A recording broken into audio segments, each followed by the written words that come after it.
It is now 2201. Radical advances in transportation technology have transformed the world. Interplanetary travel has put mankind in touch with new planets, new life forms, new dangers. And a thrilling new sport grips the galaxy, fueled by fans across the universe, and driven by the need for speed. Legend begins with Pirate Wheeler, FOTP legend.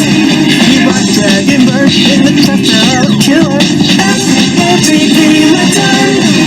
Mobile task force, he takes on the course. Drive, it's time to race. Get in the beat, give it a pace. When that wave will start a trace. Race. FOTP legend. Start an organization called the Dark Million. Set a galaxy, that's destiny. Overcome the obstacles at the end of the galactic stream. Listen to your heart and follow your dream.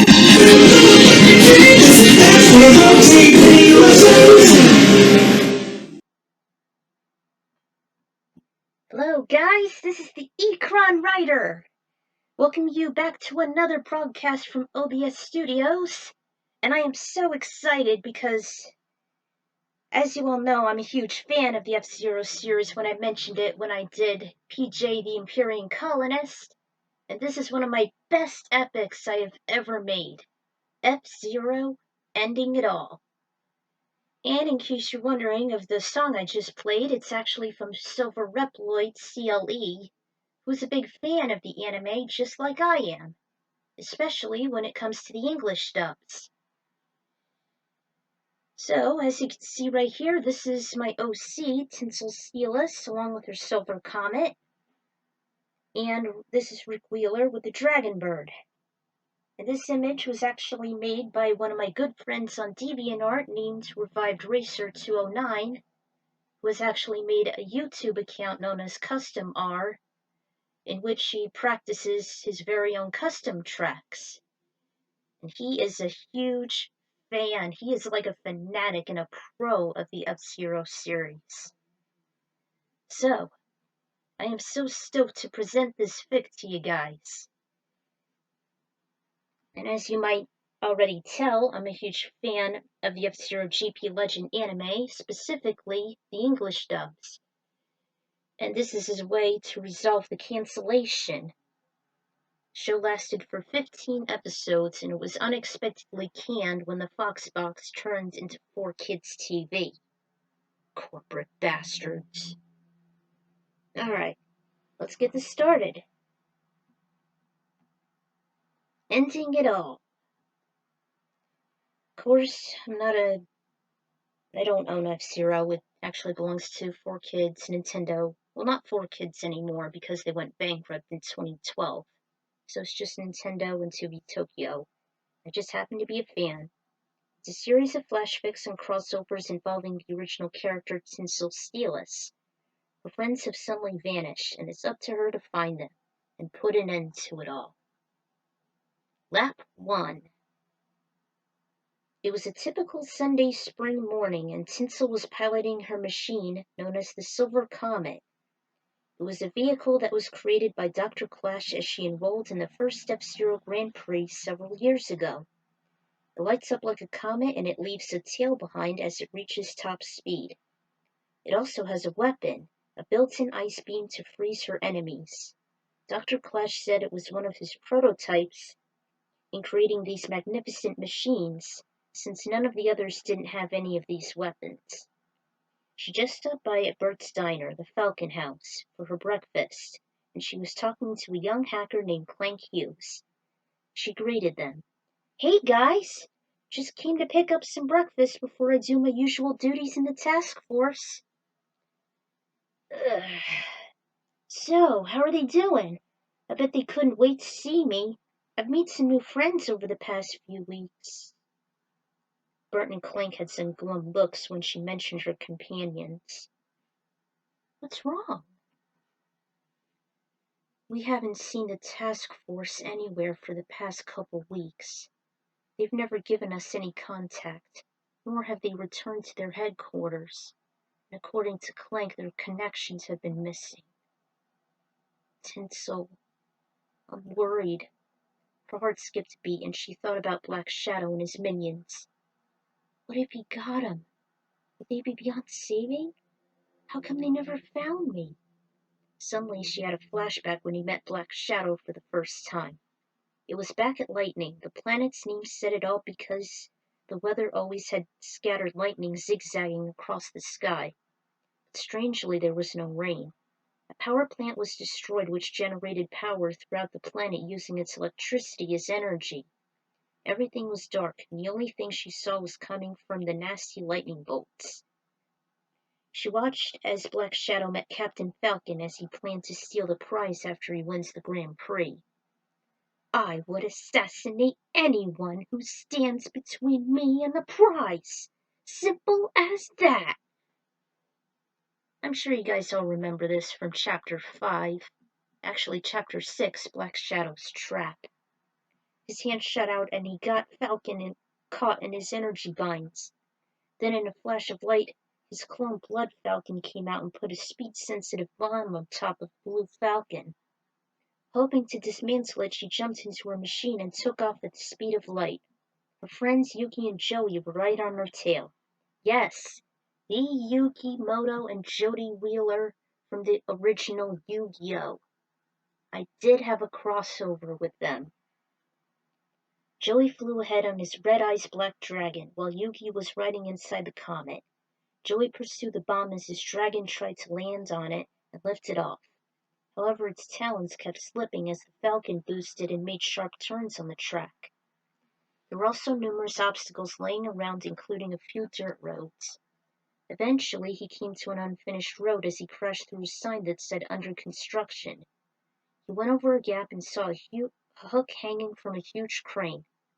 At first the Blue Falcon soared too low, but Joey's red eyes lifted it, and the hook knocked off the bomb as it exploded in the water below. They made it to the other side, and the silver comet trailed along. Her flashback ended, but her mind was still preoccupied with thoughts about Black Shadow's existence. How can he still be alive after all this time?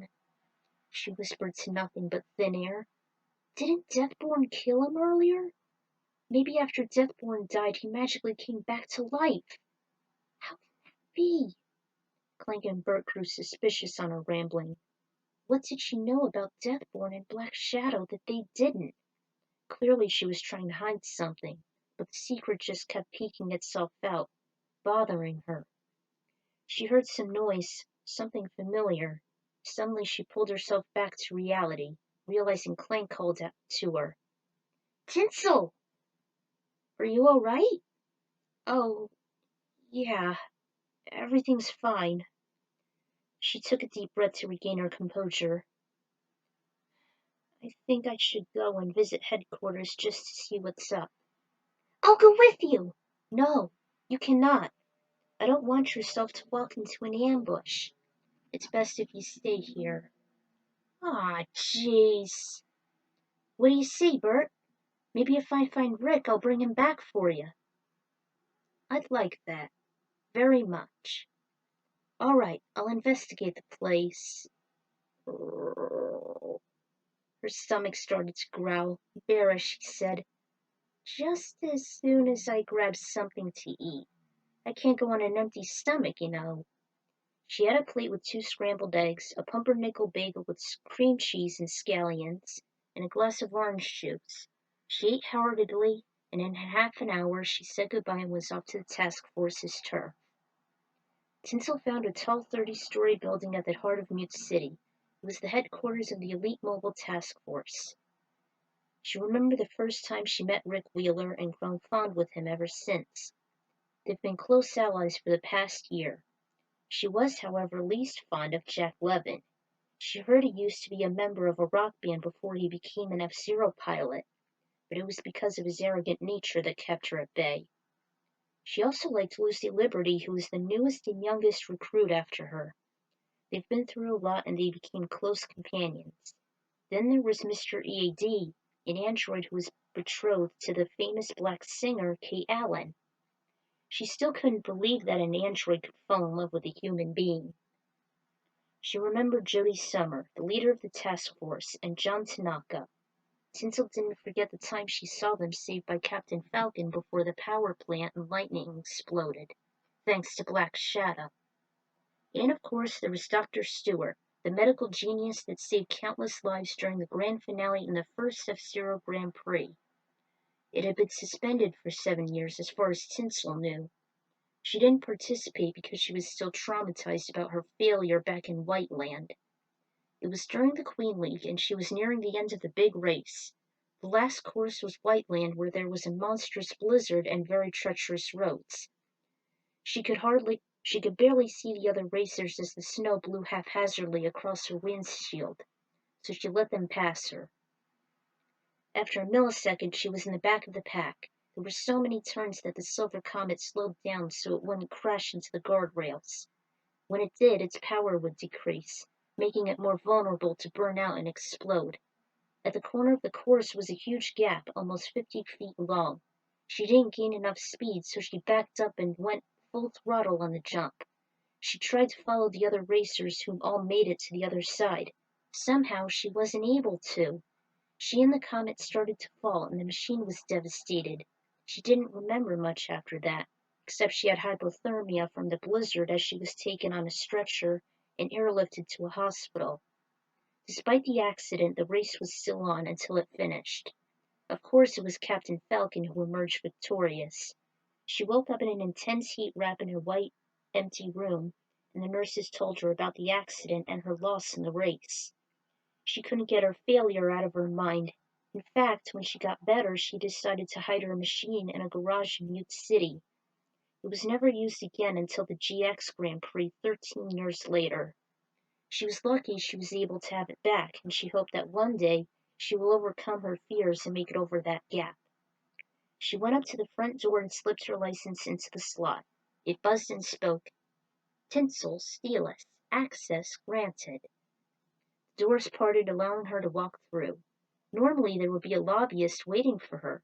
However, there was none. The room was abnormally quiet and dark. All she saw were papers being blown in the wind. It looked like the place had been deserted. It was quite an eerie sight, but she couldn't continue to walk until she reached the floor where she would usually meet her friends. Even they didn't show up. She began calling their names, but there was no response. It was so empty that her echoes ricocheted off the walls. Rick? Jack? Lucy? She accidentally knocked a wheelchair over as she was looking. Jody? Dr. Clash? Dr. Clash, is this a joke? She always loved his humor when cheered up in the most dire situations. She walked down a narrow hallway and found Jack's room. Clothes were thrown all over the place and posters of various rock bands hung on the walls. Jack? Jack? She looked on his bed. Usually Jack was a heavy sleeper and she wanted to wake him up. Jack? Are you awake? As she moved the covers off, he wasn't there. She checked the doctor's office, but Dr. Stewart was nowhere to be found. She even looked in the garage. Dr. Clash and Lucy were gone, including all of the machines the task force had. There were no notes or anything posted in the building. She at least had to find something so she would know where they were. Then she remembered what Bert had said, the words kept repeating in her mind. They haven't been here in a couple weeks. Their connections were missing. Tinsel, I'm worried. At her last effort on looking for at least a piece of paper to explain their whereabouts, she found a humongous white tube and a syringe dripping white, translucent fluid. She looked close to the syringe secreting the fluid. She wiped it with a nearby paper towel and had an idea. She will bring it to Dr. Stewart's son Rodney so he can examine it for her. His medical facility was in the outskirts of Mute City. He was also a prodigy who had knowledge passed down by his dad and his grandpa Kevin. Yes, I made another OC, Rodney Stewart. You won't find him in the games, but I just made him up for this. She put the syringe in her pocket and found a piece of paper with thick layers of dust on it. Poof! It flew off as she blew on it. It revealed a list of races that the task force should be participating in. Tinsel decided to get involved in favor of their absence. She headed back to her Silver Comet looking closely at the schedule. The first race was next week at 10 a.m. At the planet Tortoise 3, Green Plant was smack dab there. She hadn't been there since she was in the hovercraft races, so she thought, maybe I'll ask Bert and Clank for directions. Maybe I'll photocopy the schedule of the races so we can keep track of them. He'll probably let me know if she sees Rick, because when it comes to him, he's always the top dog. She smiled at the thought and she cruised to her house in a nearby apartment complex where she made copies of the schedule. It still worked, even with little specks of dust on the paper. Finally, she went back to the diner and gave Bert the schedule. Thanks, Tinsel. I'll keep a close watch on Rick and his buddies. Good luck in the race next week. Thanks, Bert. If you need any adjustments on your comet, let me know. Sure thing, Clank. I'll be training the old course if you need me. The old course was a great run for the Silver Comet. It was the first course made in Mute City. There were no loops, just a few curves and a bump that made the machine jump. She timed herself on each lap and everyone was faster and easier than the last. There weren't any hiding spots, but somehow Miss Killer was watching Tinsel race without her noticing. The Silver Comet was my inspiration of Halley's Comet. Like the comet, I was thinking of a name several years ago for my character, so I thought that Tinsel would be good. Like a comet, it's visible from its radiance, and so is Tinsel on a Christmas tree. As for steal us, when I was leaving high school on a bus, I heard a boy said steal us. But it was actually an accent meaning Steelers, as in the Pittsburgh Steelers. Yes, I thought about this story when I was in high school. 'Cause you see, I watched the anime back in spring. Well, actually ended in spring of 2005, and I was a junior then. But it actually started in September of 2004, which actually started my junior year, and I just got done with F-Zero GX's story mode. Oh boy. I wish it never canceled as soon as it did. Little info about the comet. Settings are CAB. It has moderate body strength, an excellent boost, and a nice firm grip as it turns.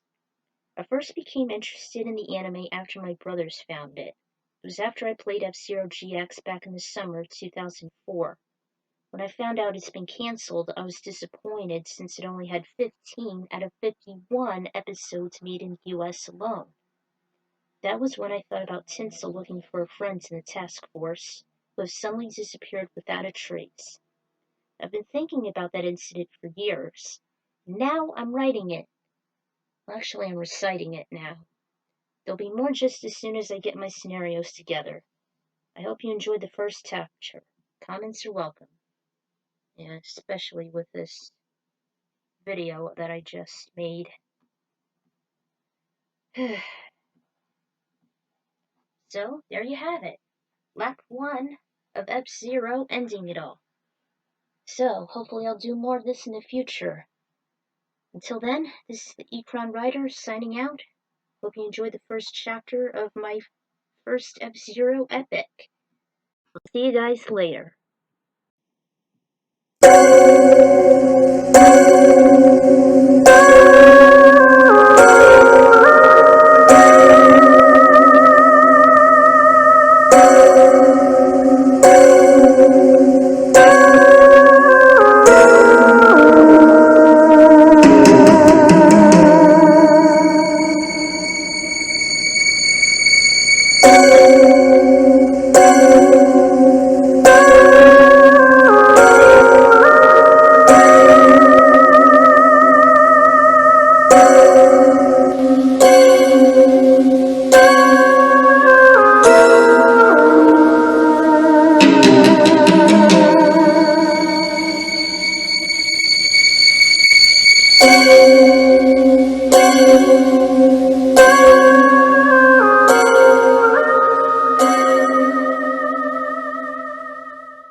Yeah, I really love that song.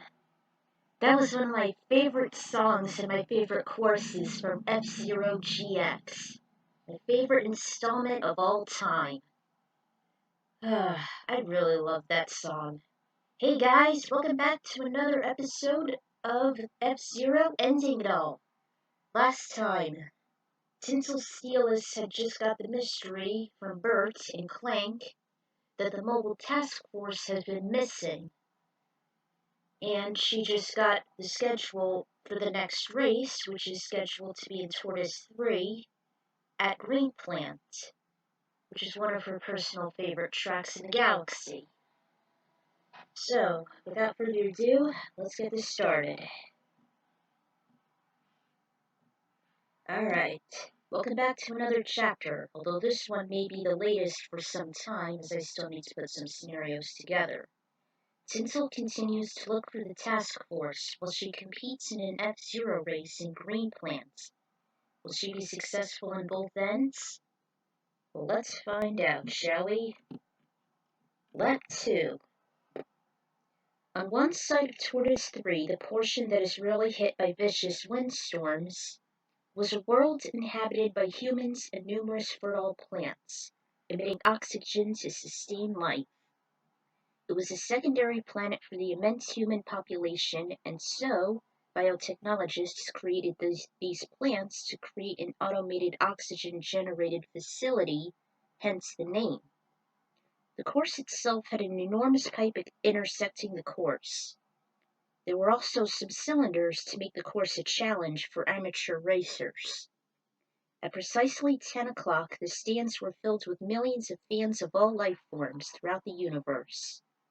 The announcer spoke. Welcome to an astonishing race here at Greenplant. And now, here come the contestants. He described each one, including Biorex's, Tinsel's, and Octoman's machines. The Deep Claw, an arrow-red machine, was piloted by a red octopus from the planet Takora. Octoman was one of Zoda's henchmen working for Black Shadow. Another car also was used by the second one of Zoda's thugs. The Big Fang, Biorex's vehicle, looked like a green tank with thick, sharp fangs sticking out of its exterior. Biorex was a genetically engineered dinosaur with a ravenous and aggressive personality. He was ideal for Zoda to pick such a reckless enemy. The two cars were located in the front, while Tinsel was in the back, along with a machine that almost resembled between a green-yellow shark and a torpedo with 3 dorsal fins. Now I get why they had the Pokemon name Sharpedo. The machines hovered and the gates lowered. 3, 2, 1, go! The race was on. Well, unfortunately, I didn't have a lot of ideas, so I just skipped to the final lap. My bad. During the final lap, she saw the Big Fang and the Deep Claw as she caught up.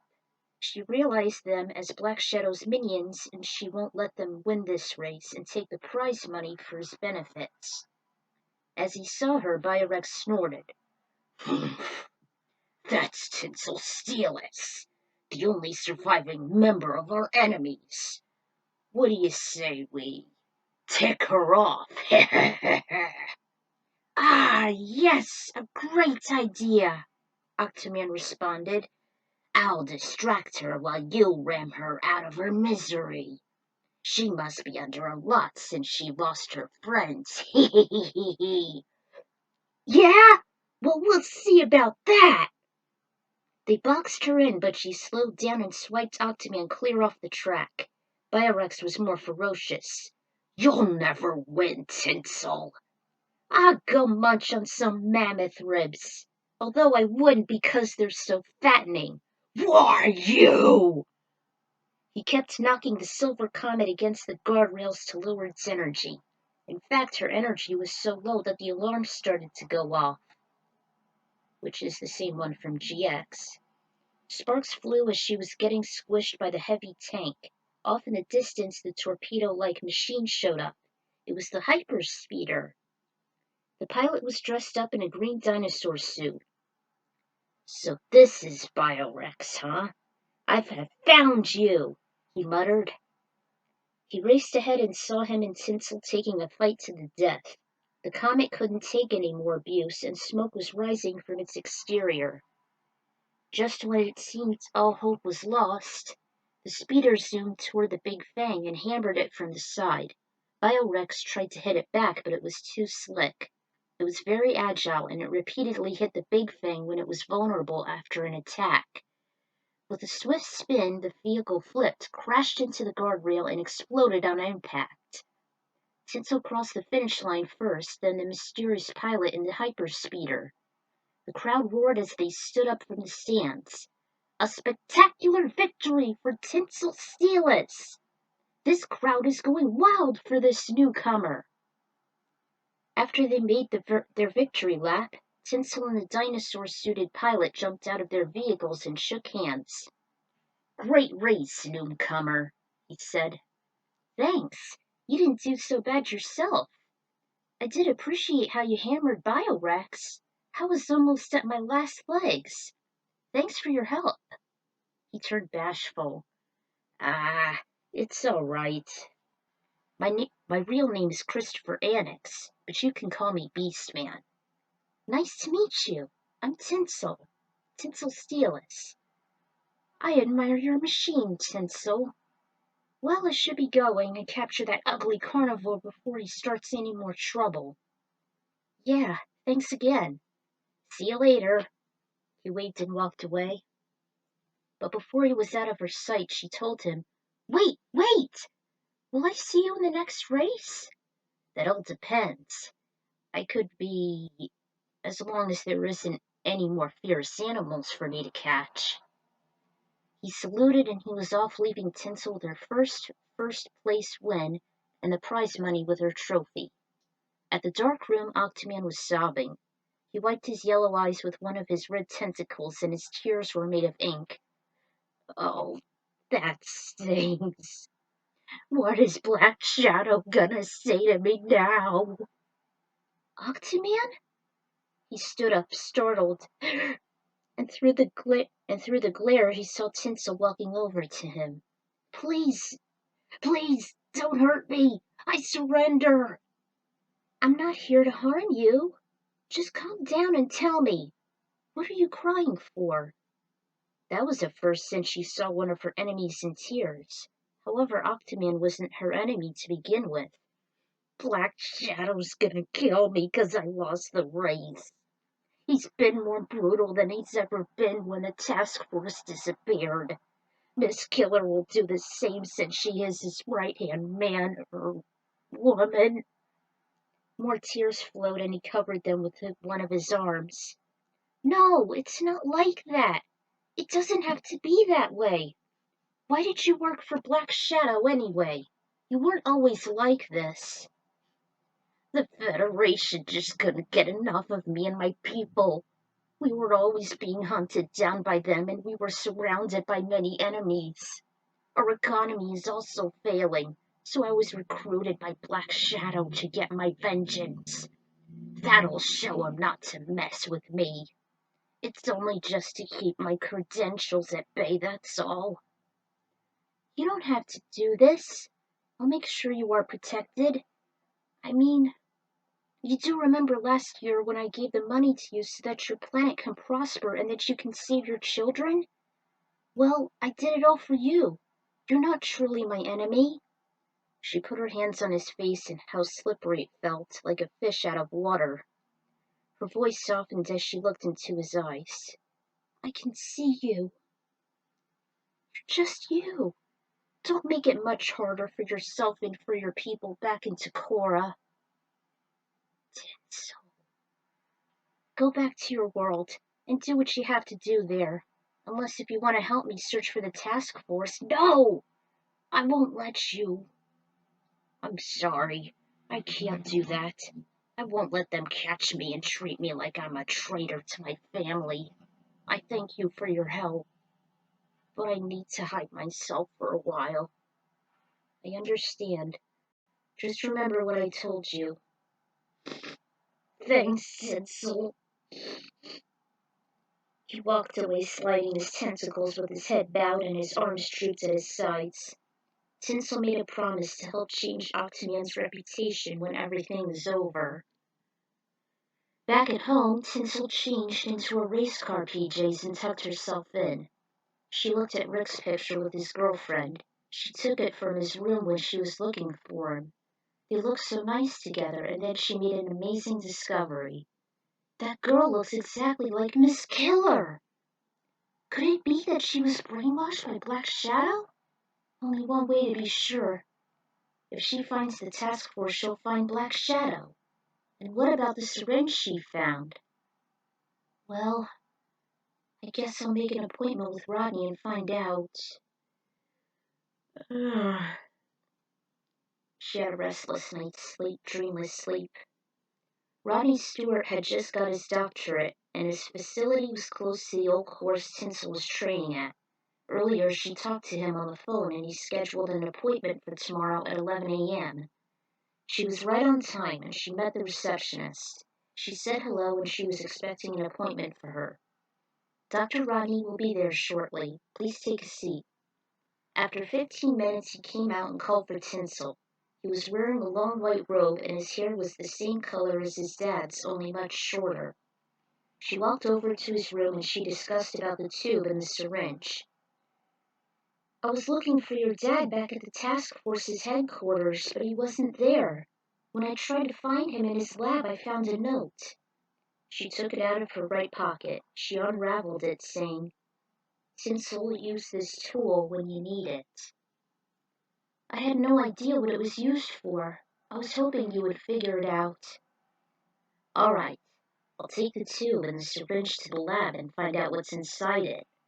Whatever it is, I'm sure it's very useful. My dad never goes wrong when it comes to chemicals. Thanks, Doc. She handed him the tools and he was off, leaving Tinsel waiting and wondering what they might be. The fluid must be very potent, whatever it may be used for. Why would Dr. Stewart give me a note to use it?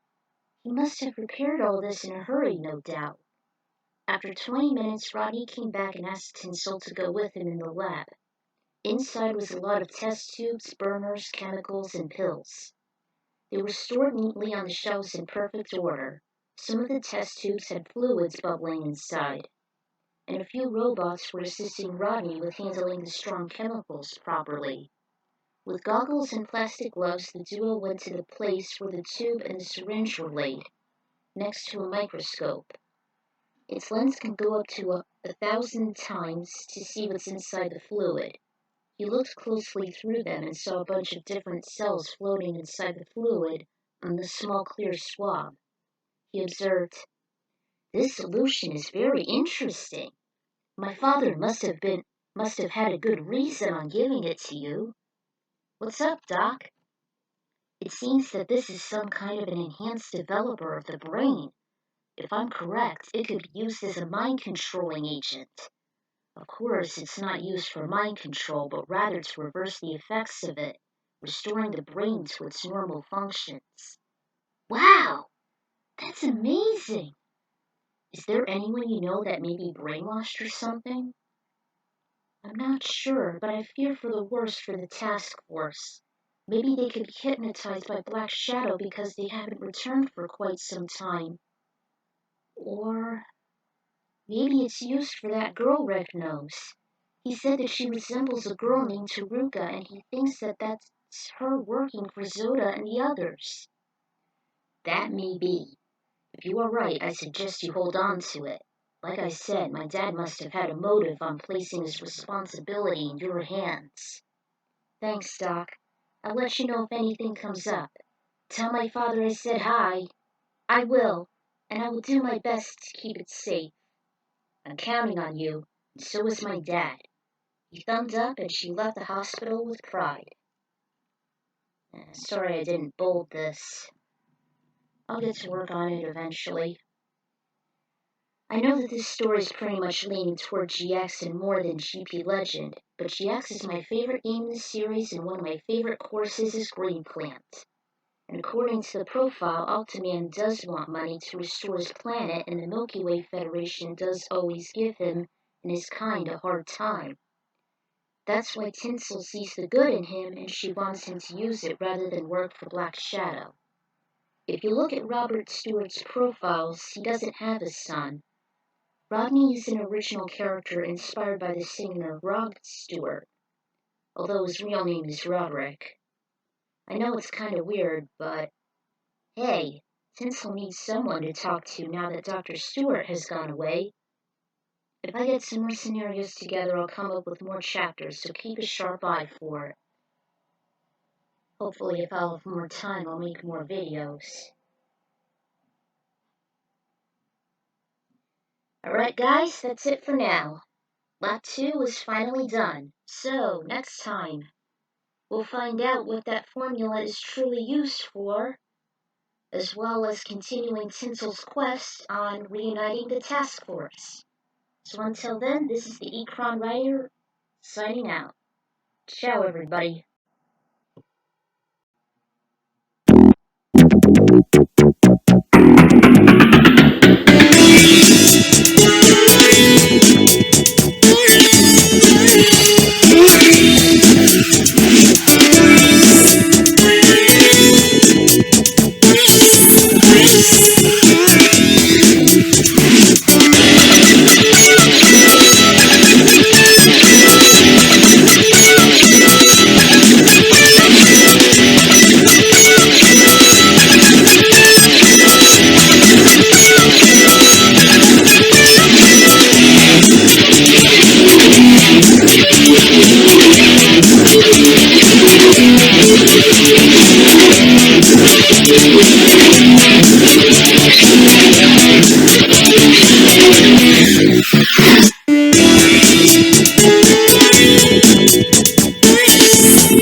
to another episode of F-Zero Ending It All. Last time, Tinsel Steelus just won the Green Plant race, and just defeated Biorex and Octoman. She actually wants to assure Octoman that she could help him restore his planet to Korra as well as his kind. She also got a chance to meet Beastman, who saved her from Biorex and helped her win the first place trophy. And she also met Rodney Stewart, Dr. Stewart's son, who has actually analyzed his mysterious formula that is said to reverse mind control. So, in this episode, Tinsel continues her quest to search for the task force. So without further ado, let's get this thing going. Alright, lap 3. At the Falcon House, Bert and Clank were enthusiastic on Tinsel's victory back at Green Plant. Great job, Tinsel! You totally nailed that track. I thought for sure you'd be squashed like a bug from that big fang. Thanks, I appreciate that. Although I had some help thanks to Beastman. He seems to be pretty bashful, but I hope I'll see him in the next race with that awesome hyper speeder. After Bert gave her a cup of fresh iced tea, he asked, "Were you able to find anything on the whereabouts of Rick and the others?" She shook her head in despair. "No, I'm sorry, Bert. I found nothing. Dark Million wouldn't say anything, except when Biorex kept discouraging me. Octoman never said a word either after I offered him to go back to Takora. I wish Rick was here. By the way, where's the next circuit?" "The next course is at Sand Ocean, and the track is nicknamed Sandstorm." Clank analyzed the data on a tablet. It was pretty obvious since each racer there is prone to them. "It's close to Tortoise 3, right? I remember competing there 13 years ago, and Deathwind was right after it. It's on its own planet, and it's a complete desert. There says to be no life forms until a fearless adventurer discovered ruins of a 30,000-year-old civilization deep within the sand dunes. Although the inhabitants are often a rare find, and the air is almost toxic. Nevertheless, it is popular among tourists. I also used to explore there with Jody. We couldn't find any treasures for the hunters, unfortunately." "I can't wait to race in Sand Ocean again. It's been so long." "You'll have to be careful. The course could have a lot of friction, and it's very deadly considering there are very little guardrails." "I will. Thanks, Clank. I sure hope Rick and the others will be there as well." When she was done, she trained at Sand Ocean's course from the first Grand Prix, beating her own record times. She also remembered learning how to drift there, and Big Blue before that. She was able to master it sooner than Rick did, and she did her homework as she saw vids from various competitors, as well as seeing an old movie known as Tokyo Drift. She also looked up the history as it was a technique used by the Japanese in the early 1970s. Even contests were held there, and she strategized she'll have the advantage as long as she clips the inside track. It was a risky technique, but she'd gotten used to it when dealing with large curves. Drifting truly worked wonders. Sure enough, the circuit was exactly how Clank described it, and she couldn't be distracted by the humongous fish flying across the sky, or even by the monstrous worm that ate one of the fish as it dove back into the hazardous sands during the final lap. That was a really awesome spectacle in F-Zero GX. Really awesome. There were also some narrow roads and some flashing signs pointing in the direction she needed to go before she plunged to the suffocating sands below. Some machines were unfortunate enough as they turned too late.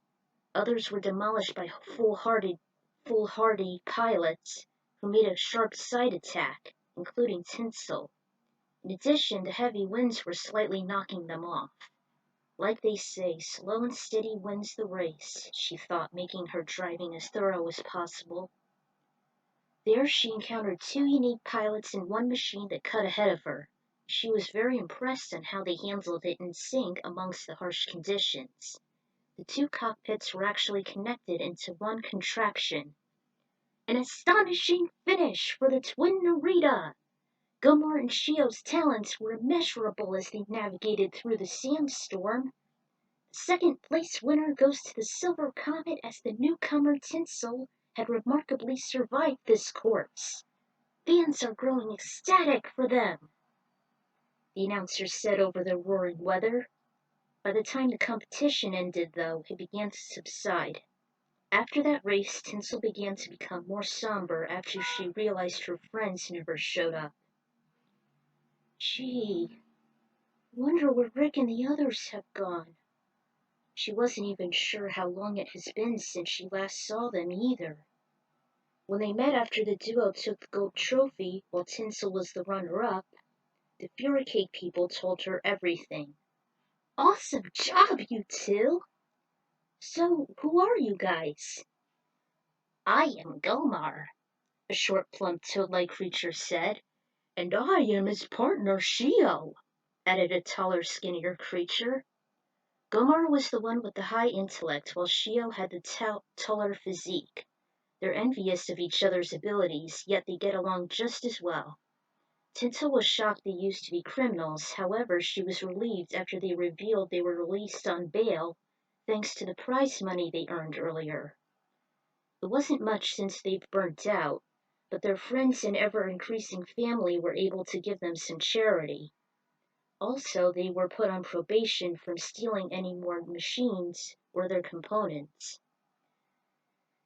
Yeah, but we still can't wait on meeting Black Shadow.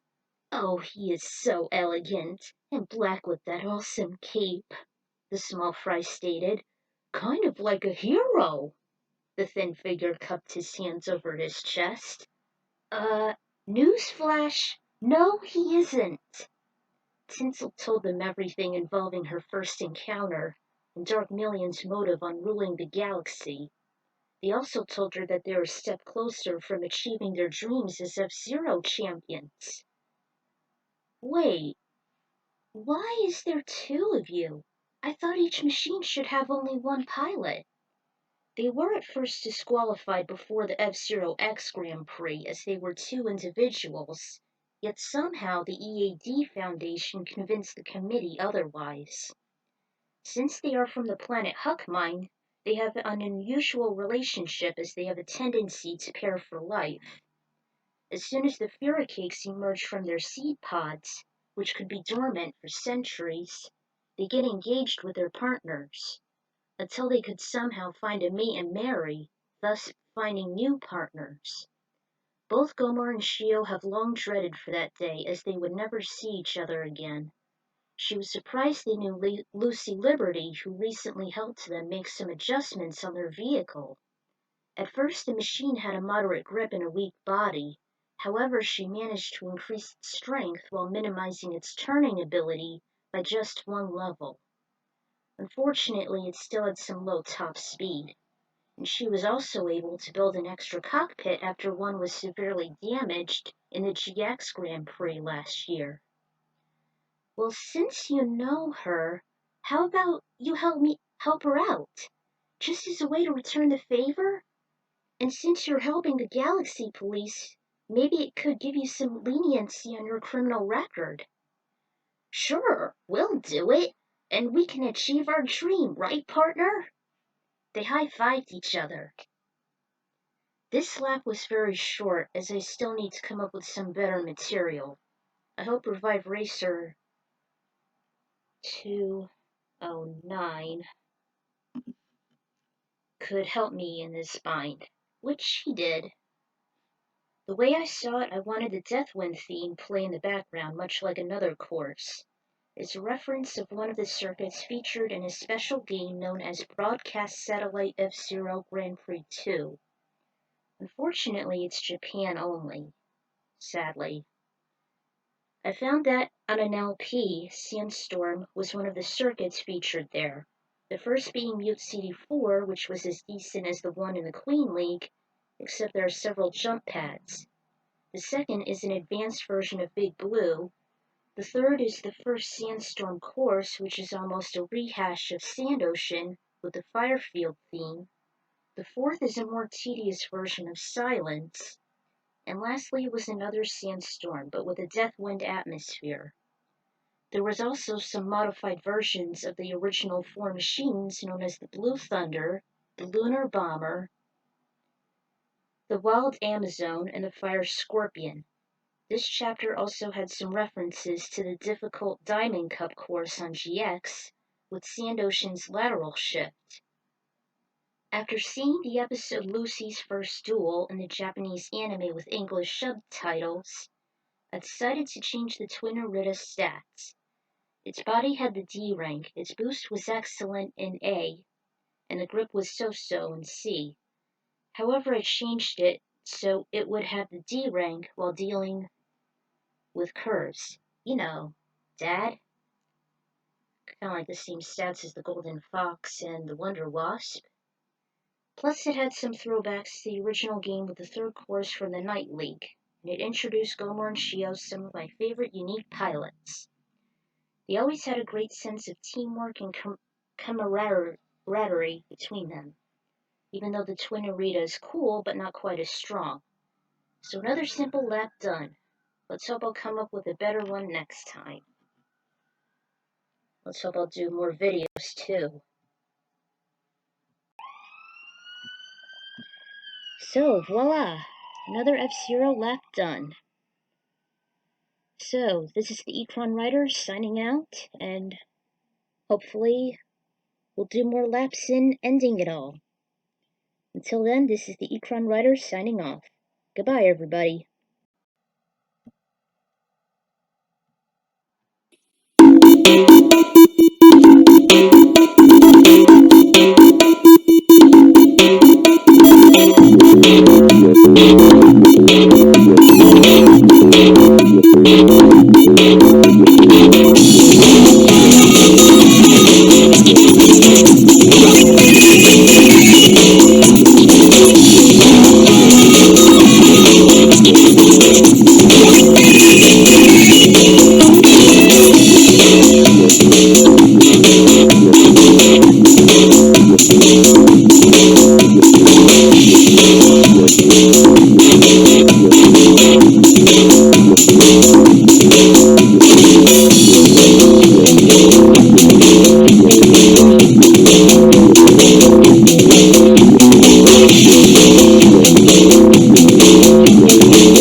Welcome back to another chapter of F-Zero ending it all. Last time, Tinsel Steelus won second place in the Sand Ocean race, while Gomor and Shio, the Furicakes, took first place.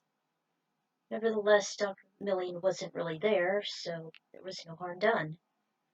Sadly, she never met up with the task force yet, so she's still continuing her quest on looking for them. And coincidentally, this is actually lap 4, and the song I just played, Night of Big Blue, is actually based on lap 4 of F-Zero GX's story mode, the challenge of the Bloody Chain. What a coincidence, huh? So, without further ado, let's get this started. Alright, lap 4. Somewhere in outer space, Zoda was infuriated as he realized Octoman was missing in action. Bah! Where the hell is that obnoxious Octoman? He was so enraged that he actually kept trashing the space station while looking for him in his deep claw. He was close to his breaking point. Someone answer me before I blow somebody's brains out! Who were you looking for, Zoda the Zealous? He looked and saw Luna Ryder glaring at him in his destruction. Don't toy with me, lady. Octoman is gone because of that self-righteous imbecile Tinsel. That slippery fish got away with it. We need more recruits, or else we, along with him, are gonna be in the fryer. Relax. I'm certain we will track down Octoman somehow, she responded cold and composed as ever. But until then, we need to clip her tail. Lord Shadow is going to send out you and Baba to the next Grand Prix. It matters not if she'd participate. However, we must keep ourselves from losing royally. We cannot let the secrets of the task force be revealed just yet. Even Zoda was convinced by her words, like a chill shimmering down his spine. You are quite the talker. Your resolve has stunned me since Black Shadow recruited you. He was just glad he'd be chosen with his buddy Baba to exterminate her. I can assure you that her punishment will be nice and brutal. Tinsel received a message from Clank at the Falcon House. In her apartment, she picked it up via flat screen. He was all smiles. Tinsel! Awesome work nailing that sandstorm! Too bad she only got second, though. It's alright, Clank. I don't mind as long as Dark Million doesn't get the profits. By the way, you haven't heard from Rick or the others, have you? His face dropped. Sorry, Tinsel, nothing. But at least someone, or some 2 people, are willing to join you.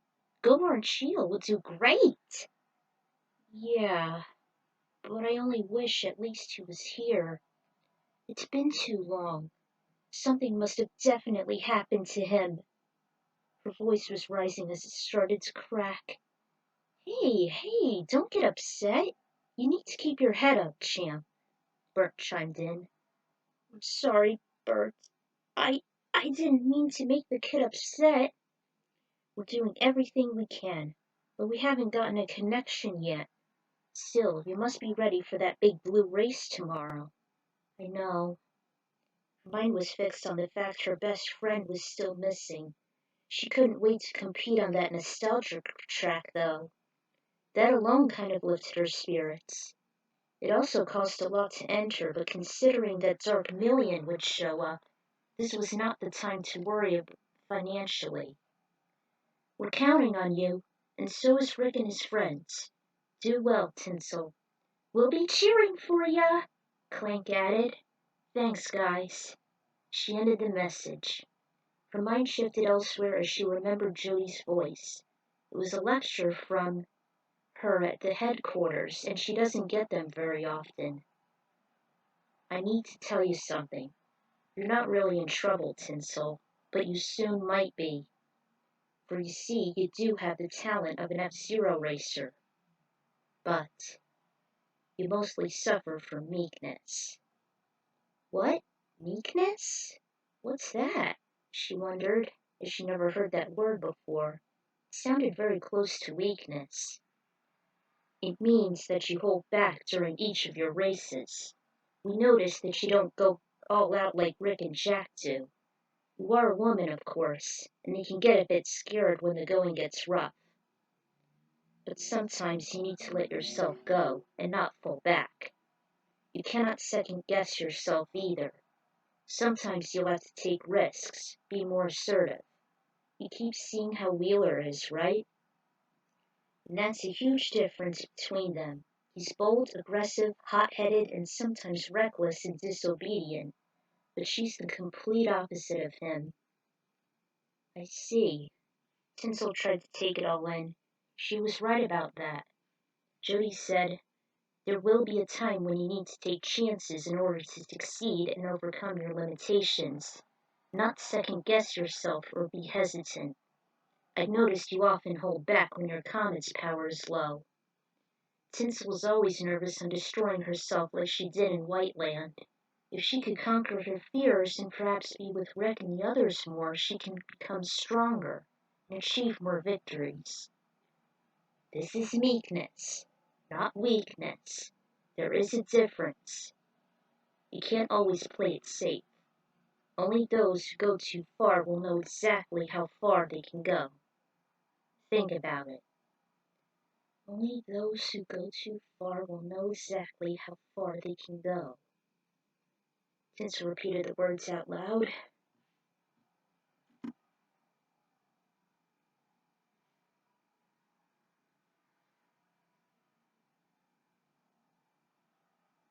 Back?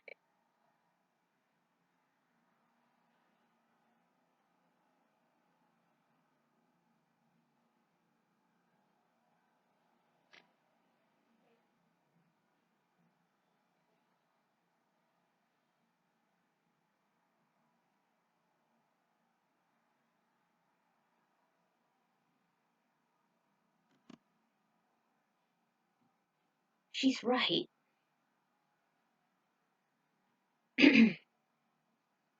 Jody's right. I do need to take some chances. Risk equals reward sometimes, and there's so much at stake. Rick and Jody will be proud if I can break my limits. She then made a declaration in a clenching fist.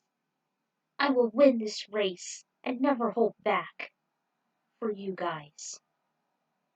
The weather was dark and gloomy at night, and the waters were choppy. The starting line was at the back of the dolphin-shaped course, and the lights were very dim. The course is known as the Dolphin Dive. Ladies and gentlemen, welcome to the elite course of Big Blue, the Dolphin Dive. The announcer spoke over the roaring crowd. As usual, he presented each of the pilots, and Tinsel noticed. Soda's here? She saw the death anchor in the middle of the lineup, while the Comet was next to a machine that was gray and had patterns of tiger stripes. Wonder what that belongs to, she thought. Well, well, well.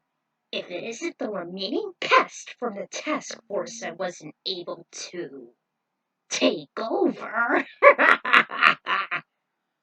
She remembered him well.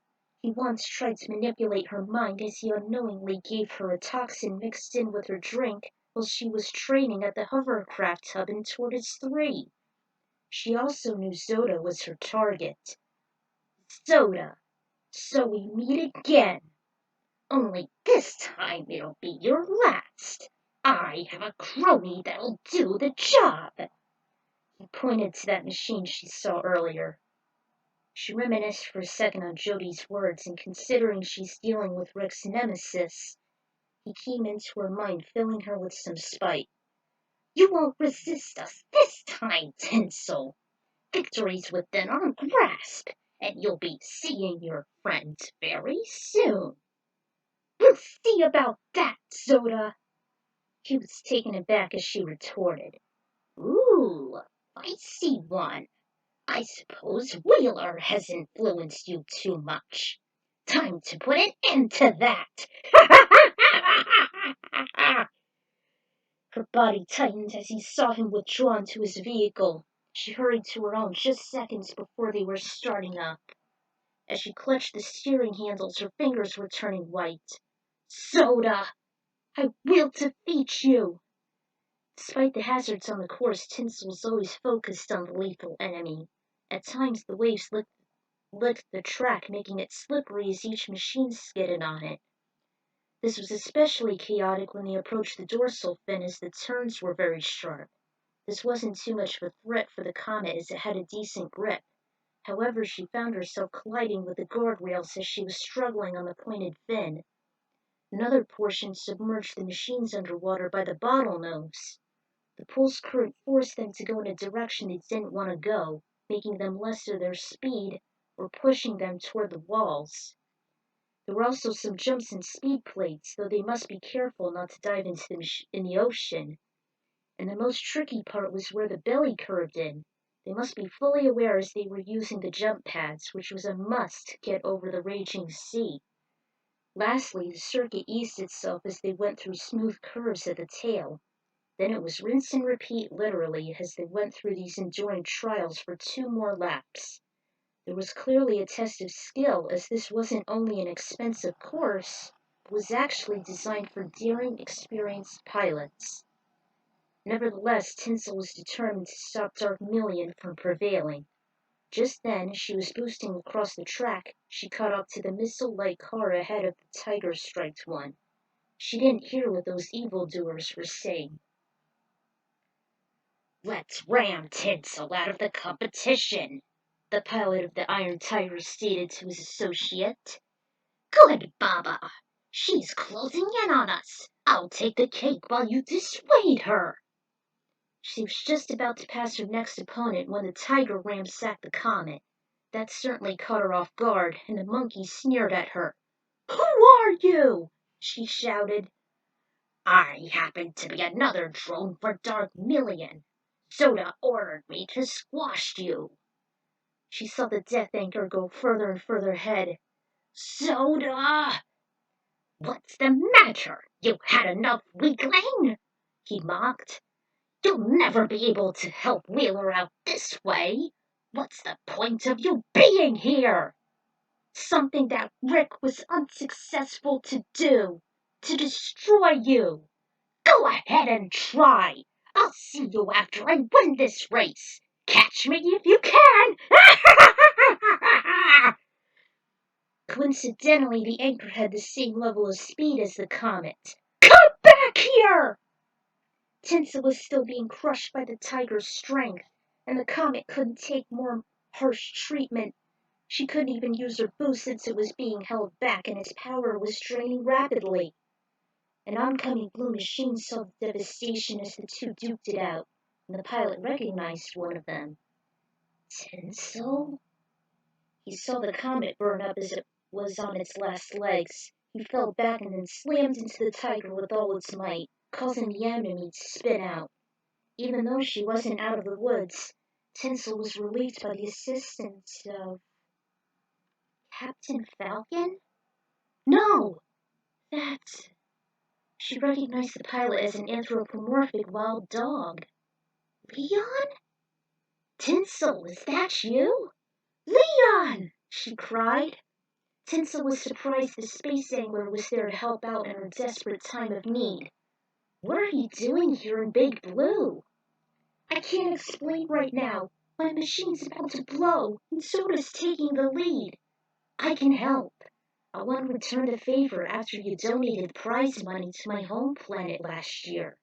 I'll demolish the Iron Tiger while you pursue the Death Anchor." "Alright, but I need to recover." "There's a pit area before the final lap. Use it." "I will, thanks. Be careful. He may be slow, but he's very strong." As she hovered over the rainbow area, she accelerated as much as she could. "Full power! I'm coming for you, Zoda!" "Yeah, the final lap," the announcer called as they passed over. She was in second, and this was her only chance for victory. "Zoda!" He looked behind him, and the Comet was closing in. You never give up, do you? You're just as much of a nuisance as that hot-headed bastard.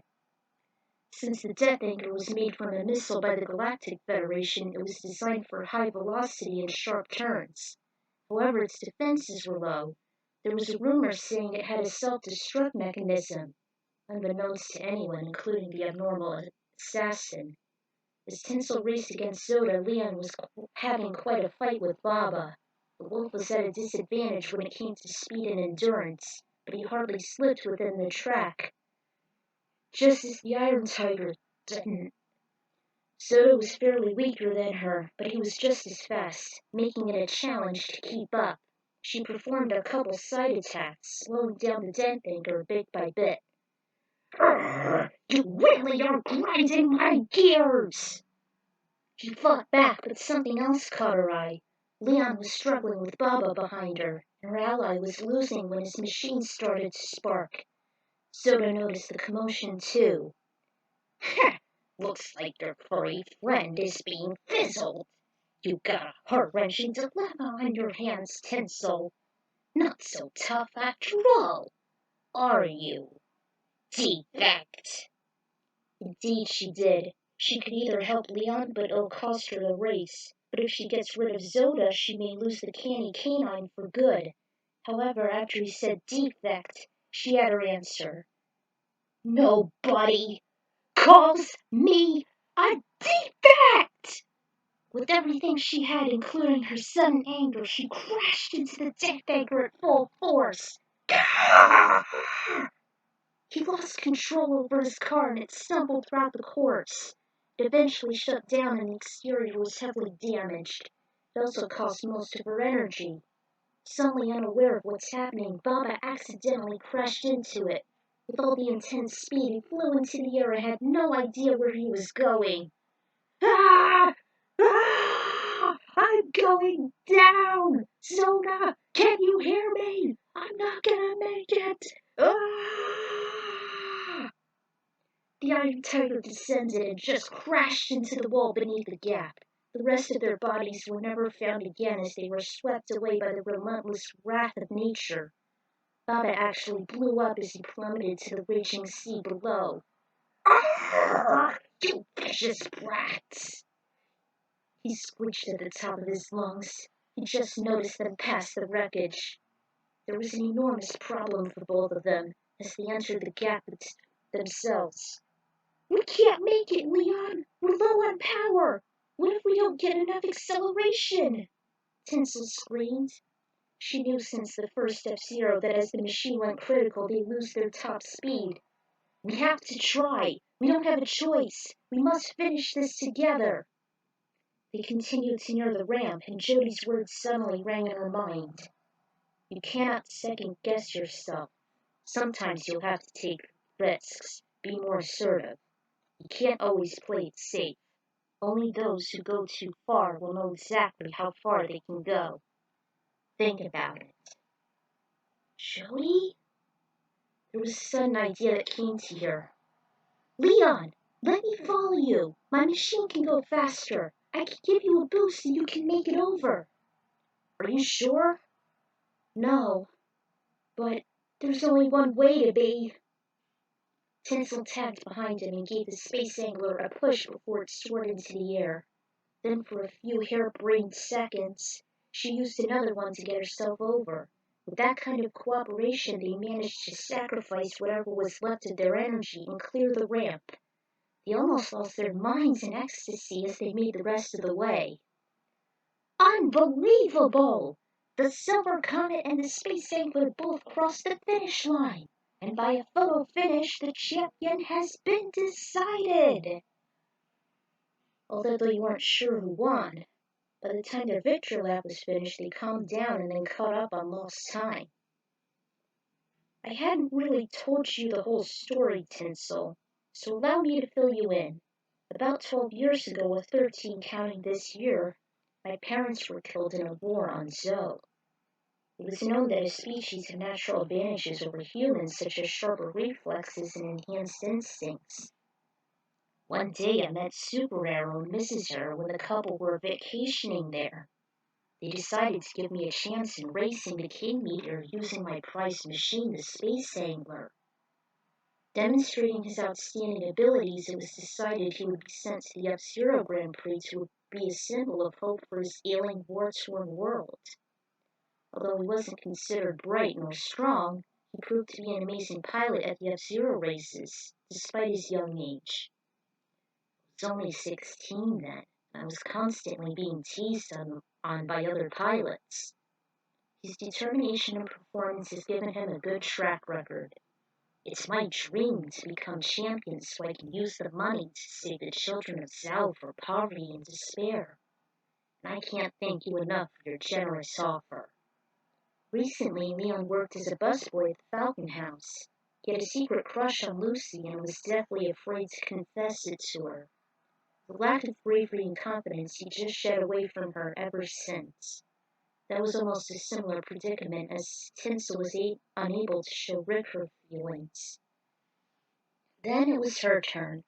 During a flashback, Tinsel won second and defeated Blood Falcon, as she received the $200,000 space credits.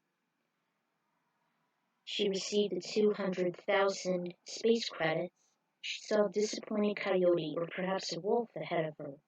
Through her research, she knew Leon. Tinsel gave away some of her prize money after hearing about him and his plight at Zhao. Then they saw Black Shadow disappear as they gazed at Deathborn. There was a portal made of dark electrical energy, and a voice boomed from it. "Black Shadow, you failed again! You good for nothing!" He was using an energy saber of sorts, and the demon was caught and electrocuted. "Arrgh! Forgive me, Lord Death!" The demon reached out a hand and "Arrgh!" He just vanished. After meeting Lucy, he heard about Clang's crisis in the orphanage at Forno. Ironically, he was the head of an orphanage himself.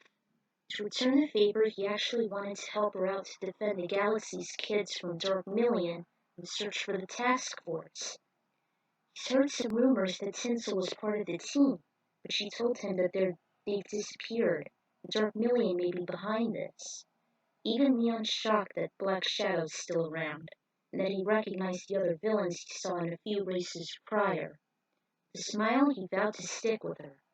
Tinsel won first, while Leon was in second. Yet again, she shared the money with him. "No, Tinsel, this time you keep it. You deserve this victory. After all, this is your second first-place win?" "Yes, it is. Not counting the hovercraft race, of course.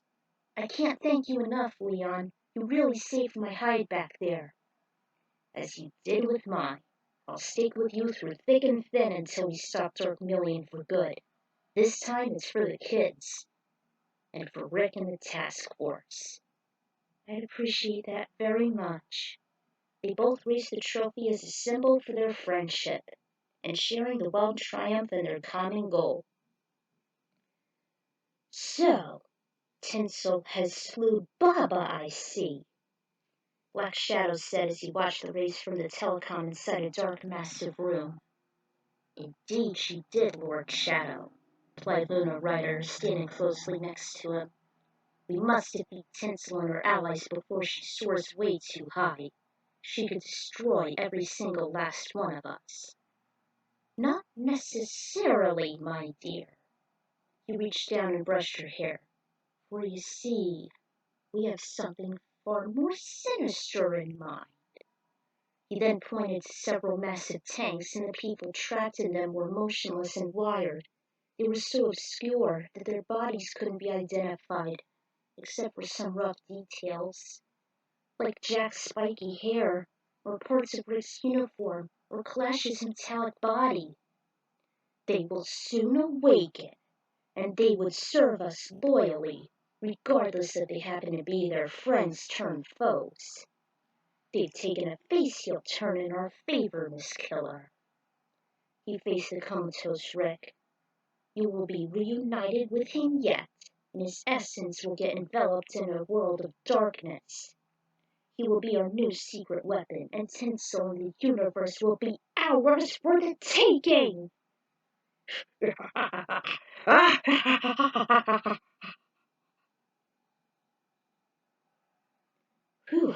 glad that's over with. It took me almost forever to write this out. Again, thank you, Seontex, for the inspiration. Japanese dubs were like hit or miss, mostly miss. Yet I was able to pull through with it, especially when I created a new track for Big Blue, the Dolphin Dive. Not really a course developer, so yeah. Also, I think Night of Big Blue should be played during the race instead of Leon's theme as well. Leon has always been one of my all-time favorite pilots since GX. Here's what I think the voice cast should be.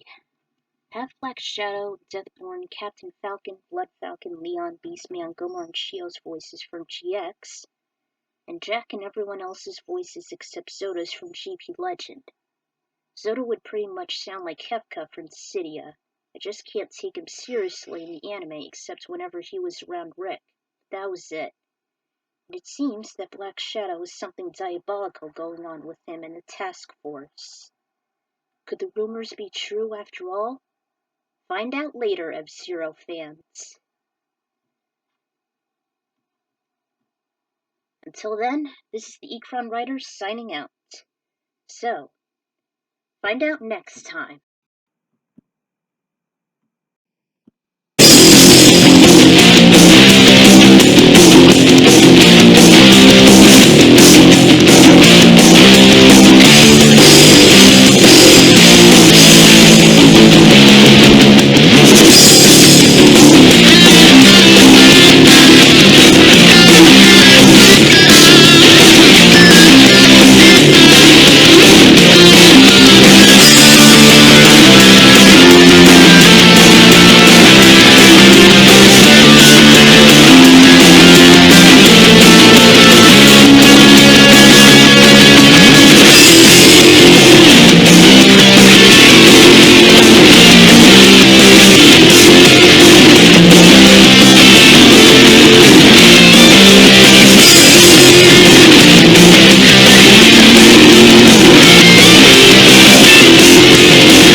Hey guys, welcome back to another episode of F-Zero Ending It All. Last time, Tinsel Steelus actually participated in the Elite Big Blue race, and she has actually won first while she reunited with an old friend named Leon who took second, and together they actually triumphed in the Dolphin Dive and actually got rid of Baba. They actually defeated Dark Million during that race. And so, Tinsel Steelus continues to look for the task force. So without further delay, let's get on with the show.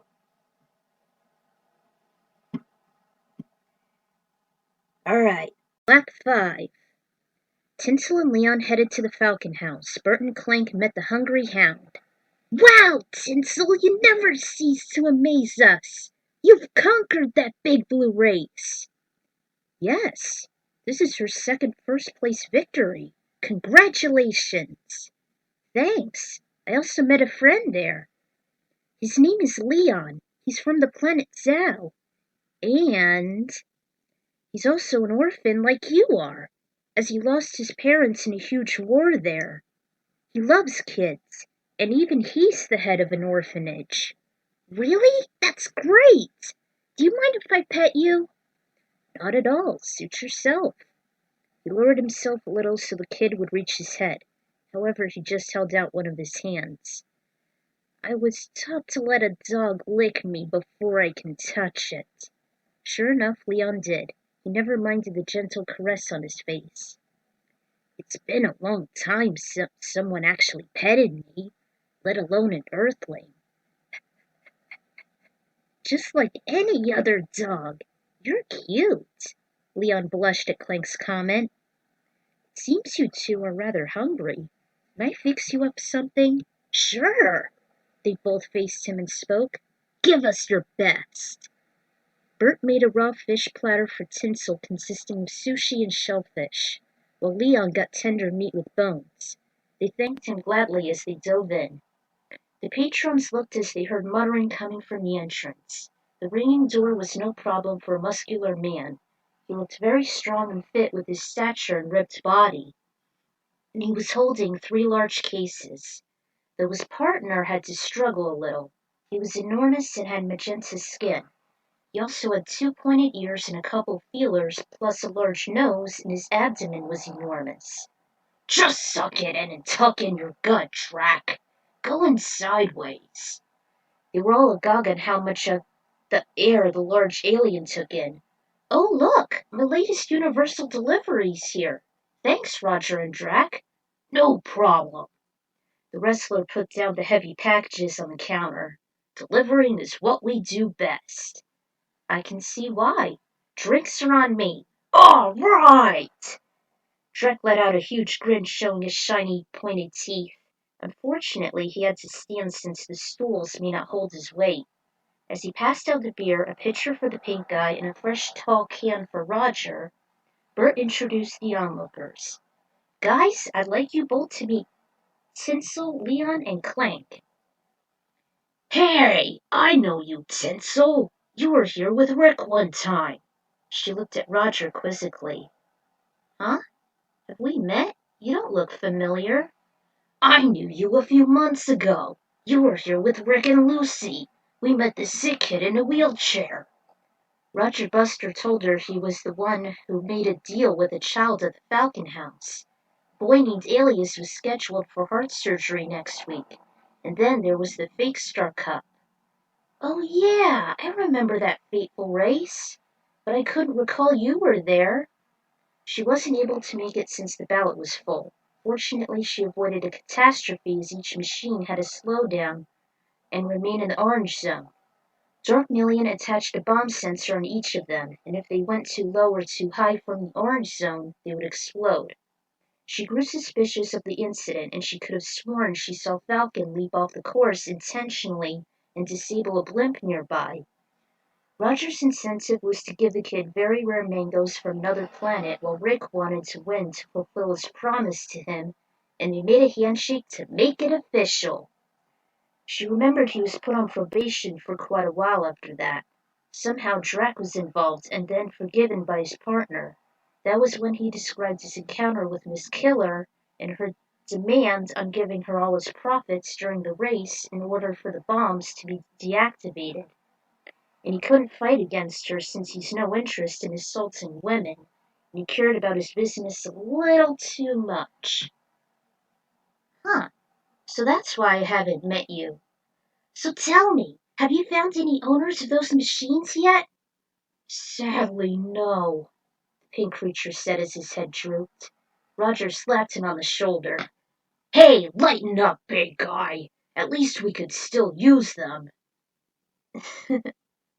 Roger asked if there was something funny. It's just, I always consider you as a wrestler than a racer. Sometimes I even train at the gym, as does Drac. They say he could lift up something as heavy as 5 tons, which is why he's an excellent partner. Although he may seem intimidating, he's a gentle giant. Good to know. Yeah, and he also owns the mighty Typhoon, whereas Roger has the mighty Hurricane. It's kind of hard to tell the difference. Both models appeared on Clank's tablet as he analyzed them. But that's not all. Drac is a longtime fan of the F-Zero races where he competes as a pilot in the mighty Typhoon. We first participated in the F-Zero race 5 years ago. Then we heard about the horrific accident. That brought back some painful memories for Leon. So I've heard. She wasn't there, but she did hear it from Falcon last year. The bounty hunter told her, Yuki and Joey, there was a death tournament for the universe's most talented. He was a part of it and was about to win first in Firefield, until someone caused a cataclysm on the track. Rumors began to spread that Pico did it due to his reckless driving, but he knew for sure it was Black Shadow. He remembered being hospitalized after that, and his DNA was stolen by him in order to make the perfect champion. That was how Blood Falcon came into being. At least Dr. Robert Stewart saved as many as he could. There were 14 casualties, and there was also a pilot that was lucky to be alive as he had his body replaced by mechanical parts. He was known as the Mighty Gazelle, a very high-functioning robot, and Super Arrow was the one who escaped unscathed, winning the race. Wow, that's so tragic. It's true, Clank. Even I've heard of this chaotic event. According to Roger, his partner's full name was Belangian Dracwell. People always call him Drac for short. The machine itself is quite unlike Drac, as it is lightweight and has excellent acceleration and boost abilities. Sometimes he has difficulty getting himself out of the cockpit because of his enormous size. He worked with him in the shipping business. For years, Drac had idolized such racers as Silver Nielsen and the Skull, despite himself being older than the run-down geezer.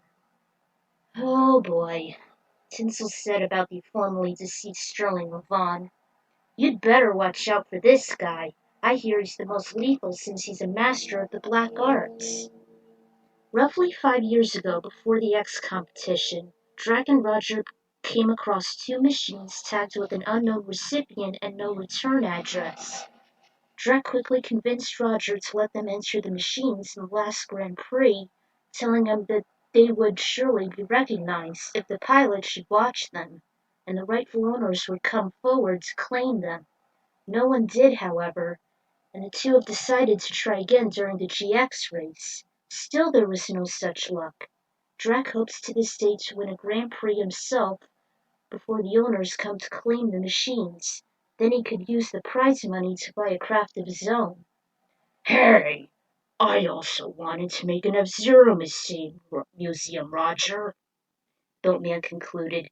He actually practices his racing techniques by playing the video games. That's weird. I never saw any games like that in the orphanage. I didn't even know they existed. I wonder how they got him prepared as an F-Zero racer. It's not entirely the same. Meanwhile, during the socializing in the Falcon House, they didn't know something treacherous is afoot. A trailer bed was being laid out in the dark parking lot. 2 F-Zero vehicles were loaded onto it, and a legendary samurai and his gang were making the operations. The only thing that was noticeable was his long blade. Come on, you lowlifes! Hurry up before someone would see us! We'll get these 2 out of here, honey, replied a woman with long wavy teal hair. She was poking out from the driver's side window of their truck. Yeah, don't sweat it, Dad. The 10-year-old boy spoke in an easy voice peeking from the opposite window. He also had a lengthy sword sticking out from a back scabbard. He was wearing nothing but goggles and torn clothes showing off his tan legs and chest. Roger and Drac always go for drinks after their deliveries. This'll be the perfect opportunity. The attractive woman's teeth shined as did her eyes while she sneered. The mighty typhoon and the hurricane were lifted, making the truck have an obnoxious noise. That caused Leon's ears to perk up. Leon? Clank asked after the wild dog Hurley looked outside and whimpered. The room fell silent, and he could hear some heavy machinery as it beeped and clanked. Through the back window they made out the commotion. Hey! Someone's trying to steal our machines! Roger stormed out and the rest of the crew followed. Drax still struggled as he exited. Hey! Are you the ones who own these machines? From the shadows a samurai warrior emerged. Why do we need ownership when we can just take what is rightfully ours? That's Samurai Goro! The pilot of the Fire Stingray! The leader of the nefarious space bandits! What are you doing here? Ah, Tinsel. So at last we meet again. I've wanted to repay you from taking each Grand Prix victory away from me as you helped that bastard Captain Falcon, and also for spilling the beans to Rick on who I was. You'll pay dearly for that. There was a flashback to the day when they first saw each other. Rick was retrieving stolen medicine as kids across the universe were suffering from severe ailments. Somehow Tinsel followed him to Red Canyon, and he was trying to look for Samurai Goro, who was responsible for the loot. She managed to use her comet's ice beams to freeze and break the bars that kept the detective at bay. She told Rick all about her encounters with him, including her rivalry at the first Grand Prix and watching Falcon beat him in a death race. We've noticed that the task force has been disbanded. There's practically no one who could stop us now. Ha ha ha! Maybe not, but we can. Try as you might, you can't win. You're gonna get it the hard way. The kid stuck out his sword in his tongue. The truck sped up and it disappeared within the darkness before Roger ran up to it. Those confounding thieves! We'll never catch them and get those machines back. Clank, can you get a fix on the hurricane and the typhoon's location? I would, but it's gonna require some hacking. Anything to get our cars returned in one piece, boy. After some vigorous work, Clank received a signal from the mighty hurricane and the typhoon. Since he was the one who made the profile pages for every F-Zero pilot, as well as the records, he was able to hack into the vehicles in order to see where they were going. It was thanks to him that, according to the foreign coordinates, he stated to the team they were heading to Red Canyon, particularly where the bandits' hideout was. I should have known. This place is very dangerous. Toughen up, Drac. Do you want to get them back or not? Don't worry, guys. We can help. Now you're talking. I'm sure you can't do this alone. There's no way two people could stand up to a whole gang of thieves. I promise I won't let you down. If I contact my friends, we could do it, I'm sure. I'm certain Rick will do the same, Tinsel. You're starting to be more like him already. Thanks, Bert. That made her feel so good just hearing his name and taking the initiative. She went to her comet and called Gomer and Shio as well as Beastman to help out. She wasn't able to get Octoman's comm number, though. She and Leon will plan the pursuit tomorrow morning and make their way to the Savage territory. Of course, everyone will need a decent shut-eye first. During the journey through the war gates, Tinsel informed her friends on the vengeful desert warrior, although some of the info was provided thanks to Clank. Goro was a well-known Japanese sword wielder, then competed in the first Grand Prix to modify his machine and test its abilities while he became a bounty hunter much like Falcon. While it was recorded to be the fastest machine out of the 4 original pilots aside from the Comet, it was rumored that the Fire Stingray was actually stolen property considering he's a thief. In the death race in X, he and Falcon were paired together. Aside from Falcon, his other rival was Antonio Guster, Lisa's elder brother. Brilliant was known to be some kind of seductress and criminal when she happens to be Goro's wife. She even tried to take away Jack's astral robin. At least that's what Tinsel heard. Guster was also Goro's former friend in the police force, but something went awry and the samurai was blamed for the incident. They had a bitter relationship ever since, and Lisa and their son Goro constantly got caught in the middle of their wicked web of corruption. Lisa owns the Panzer Emerald, which was a strong body, weak acceleration, but decent handling. The Fire Stingray consists of the same stats as the former, and Silverette is weak both in steering and endurance, but has incredibly high speed. Coincidentally, its stats spell out Dad, perhaps a tribute to his old man. Rumor has it that it was based off his uncle's Green Panther. As they finally went through, they felt dry and tense heat surrounding them. At first, she thought she was heading to the wrong direction toward Firefield instead. Fortunately, they kept following the beacon to a desolate, open badland. It was almost endless, and someone could easily get lost there and get buried alive in quicksand, or worse, get killed if they happened to end up in an ambush. Yep, they were certainly in Red Canyon, all right. And they were in loads of crap as they saw the gang protecting their hideout. Near the mountainside there were some flags having a Japanese symbol that represented their clan. Through his binoculars he murmured as he saw the machines. Looks like we got ourselves some fresh meat. He licked his lips. Either he was going to kill them or just steal away their craps. He was in the center of the stone fortress by the time they parked. Lisa and Di were beside him. So you guys are here to retrieve your precious machines, huh? That's right!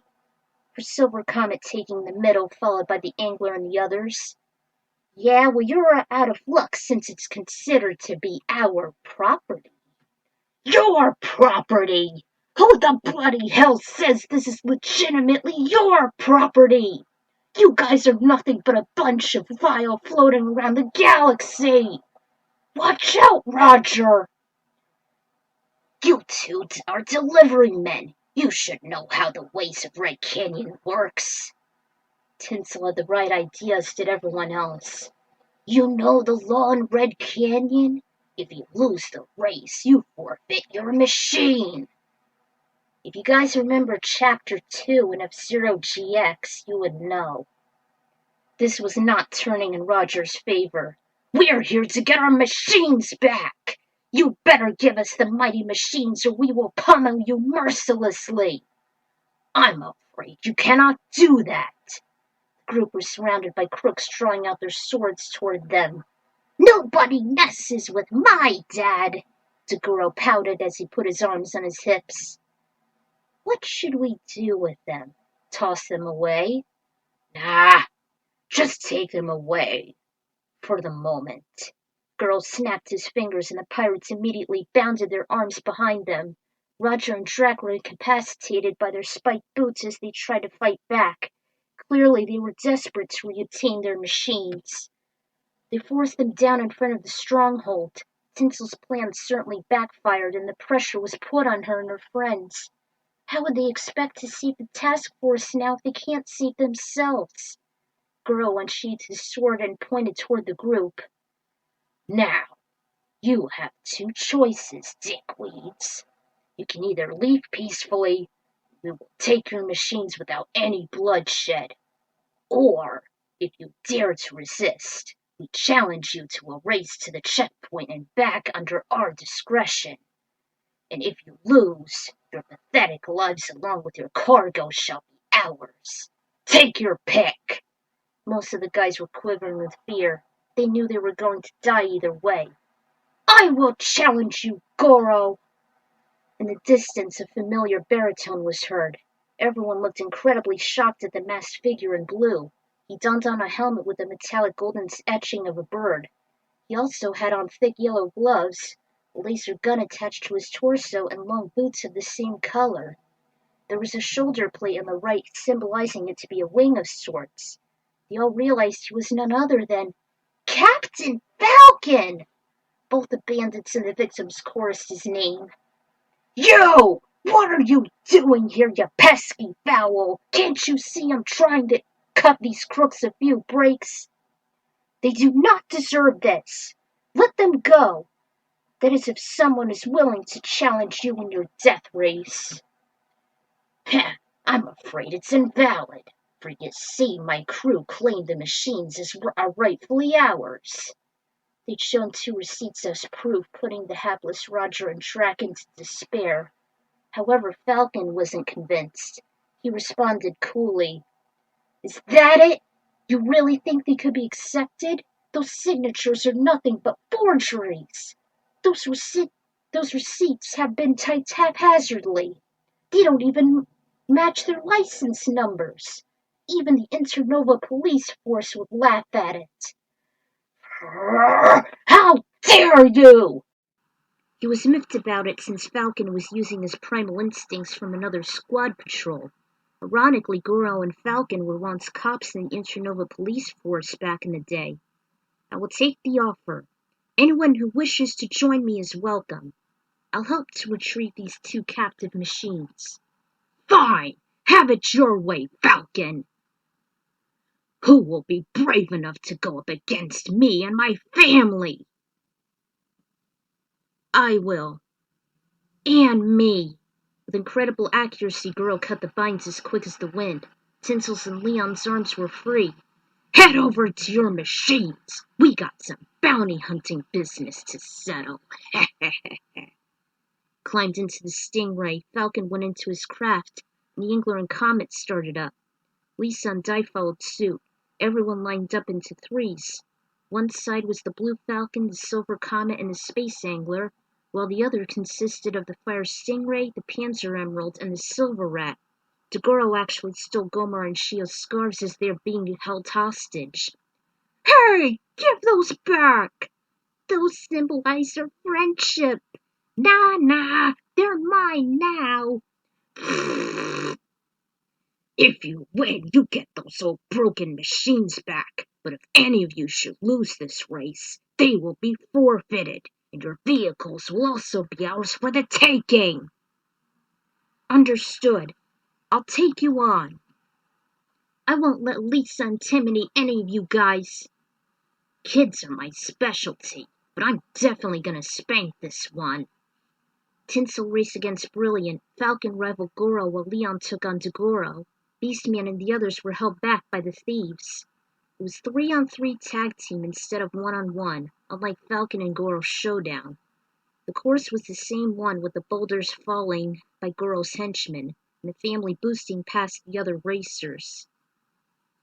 Ugh, damn typos.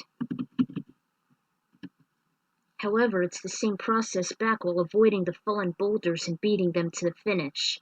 There wasn't even a pit area or speed plates, so each pilot had to take it very cautiously. Dagoro was the first to be decommissioned by Leon, and due to bad agility from the boulders, then came the Coyote, Dagoro's side attacks as well as the damage from the landslide. And Lisa eventually got thrashed by Tinsel with her Comet hanging by a thread. Falcon and Goro were the strongest pilots, just as they were back then, so they were neck to neck.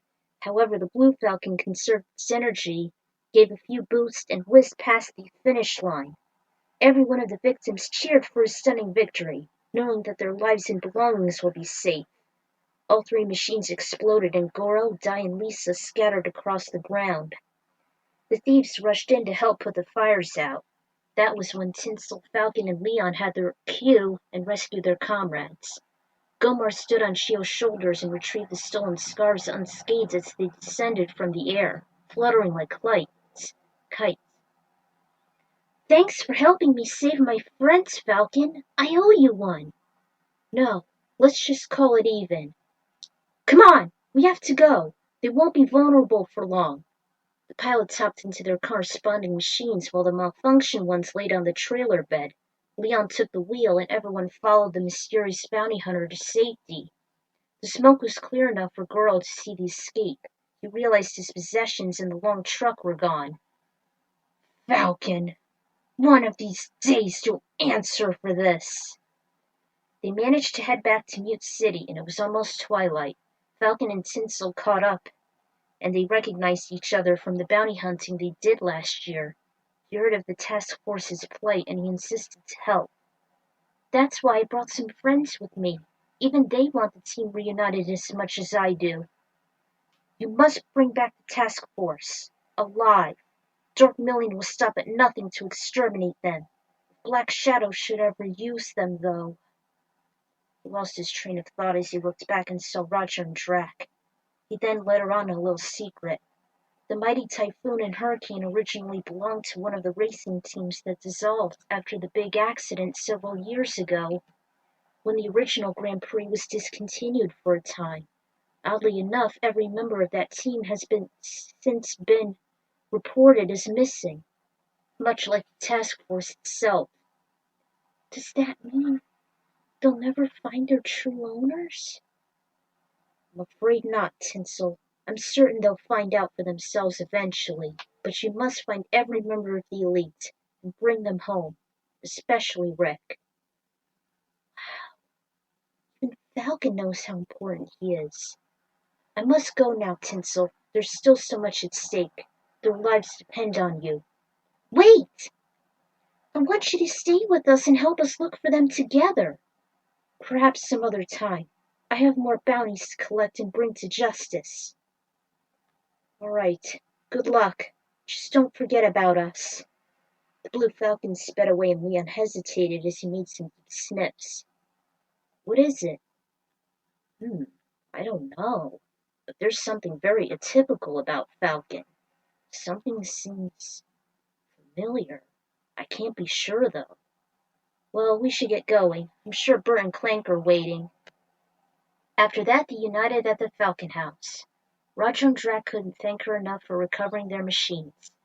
They didn't mind if they wouldn't find their true owners. At least they know they'll forever possess them legitimately. Tinsel wondered how her friends found her so fast. Both Beastman and Gomor and Chia were just renting some hotels in the city and usually hang out in the old F-Zero track. Much like her, they train there on occasion. She wished Octoman would join in on all the action, wondering where he is now. Speaking of courses, she challenged each of her friends in a practice race at the Butte City cereal gaps. It didn't matter who won. Drac was impressed since the Silver Comet was similar to the mighty Typhoon. I'll bet it has better grip. But during the final lap, a sensor was thrown onto the track just before the finish line. The Silver Comet was playfully nudged by the twin Narita, which hit the Space Angler. I'm gonna win this one! Unaware of the sensor, it exploded as she reached the goal, causing everyone's machines to spin out and crash into each other. The pilots, including her, were injured. She was holding the side of her stomach as she was exiting the cockpit, looking around the sudden wreckage, and moving like a drogger. Is everyone all right? All those attacks as of late. Disturbing, isn't it? Who would do such a thing? The anthropomorphic picked up a foul smell and he growled. What is it, Leon? He was heading to the side of the track following the scent and looking through the paint guardrails. He saw a machine with a darker shade. The pilots ran to him and Drac just wobbled while taking huge strides. Tinsel identified the vehicle as the Moon Shadow. Luna Ryder was on top of it, sneering, and Zoda was with her. Didn't you all have a blast? Hey! It's no fair when you disrupt a practice race like that! Tinsel never backed down and she was as red as a beet. Where do you have Rick and the task force? Tell me now! As if I'm gonna tell you where Wheeler is. All you should know is that you're too late. What? You mean they're... No! I won't believe that. They can't be gone. They're obviously hiding something. I just know it. So you're really that desperate to find your friends? Even over your own pathetic lives? Even over your own shipping business? We know friendship is of the utmost importance. That's how we prosper. They've seen that when Tinsel, Leon, and Falcon saved them, Beastman, and Dragon Roger from Goro and his band of thieves. You foolhardy ones always bore me. So you're all willing to sacrifice yourselves to save people who have already been doomed? How pitiful your minds are. Go look for them if you want, but you would just be wasting your time. They stormed away as the moon's shadow took off at a blinding speed. You won't get away with this! That burst caused her body to throb. Leon caught her as she sunk to the ground. Just then there was a jingle coming from the Comet's cockpit. Leon was the most agile and the least stunned. His reflexes and resilience could rival that of any mammal. It was Clank who sent out the message. He had some more bad news. Luna could be one of the contenders for the next race, and Tinsel may be alone in this. What? Where is it? Fire Field. Everyone listened in on the conversation. Tinsel was undoubtedly the most worried. I might not be able to stop this killer. She may be a rookie, but she's very lethal. What if I don't win this? No, I can't possibly win them all. Don't worry. We have your back. Yeah, I'll make sure that Drac will be of some assistance to you. Kind of like a bodyguard. It's the least we can do. What about you? I'll just keep an eye on our shipping business for a while. I can't let those thieves try anything ever again.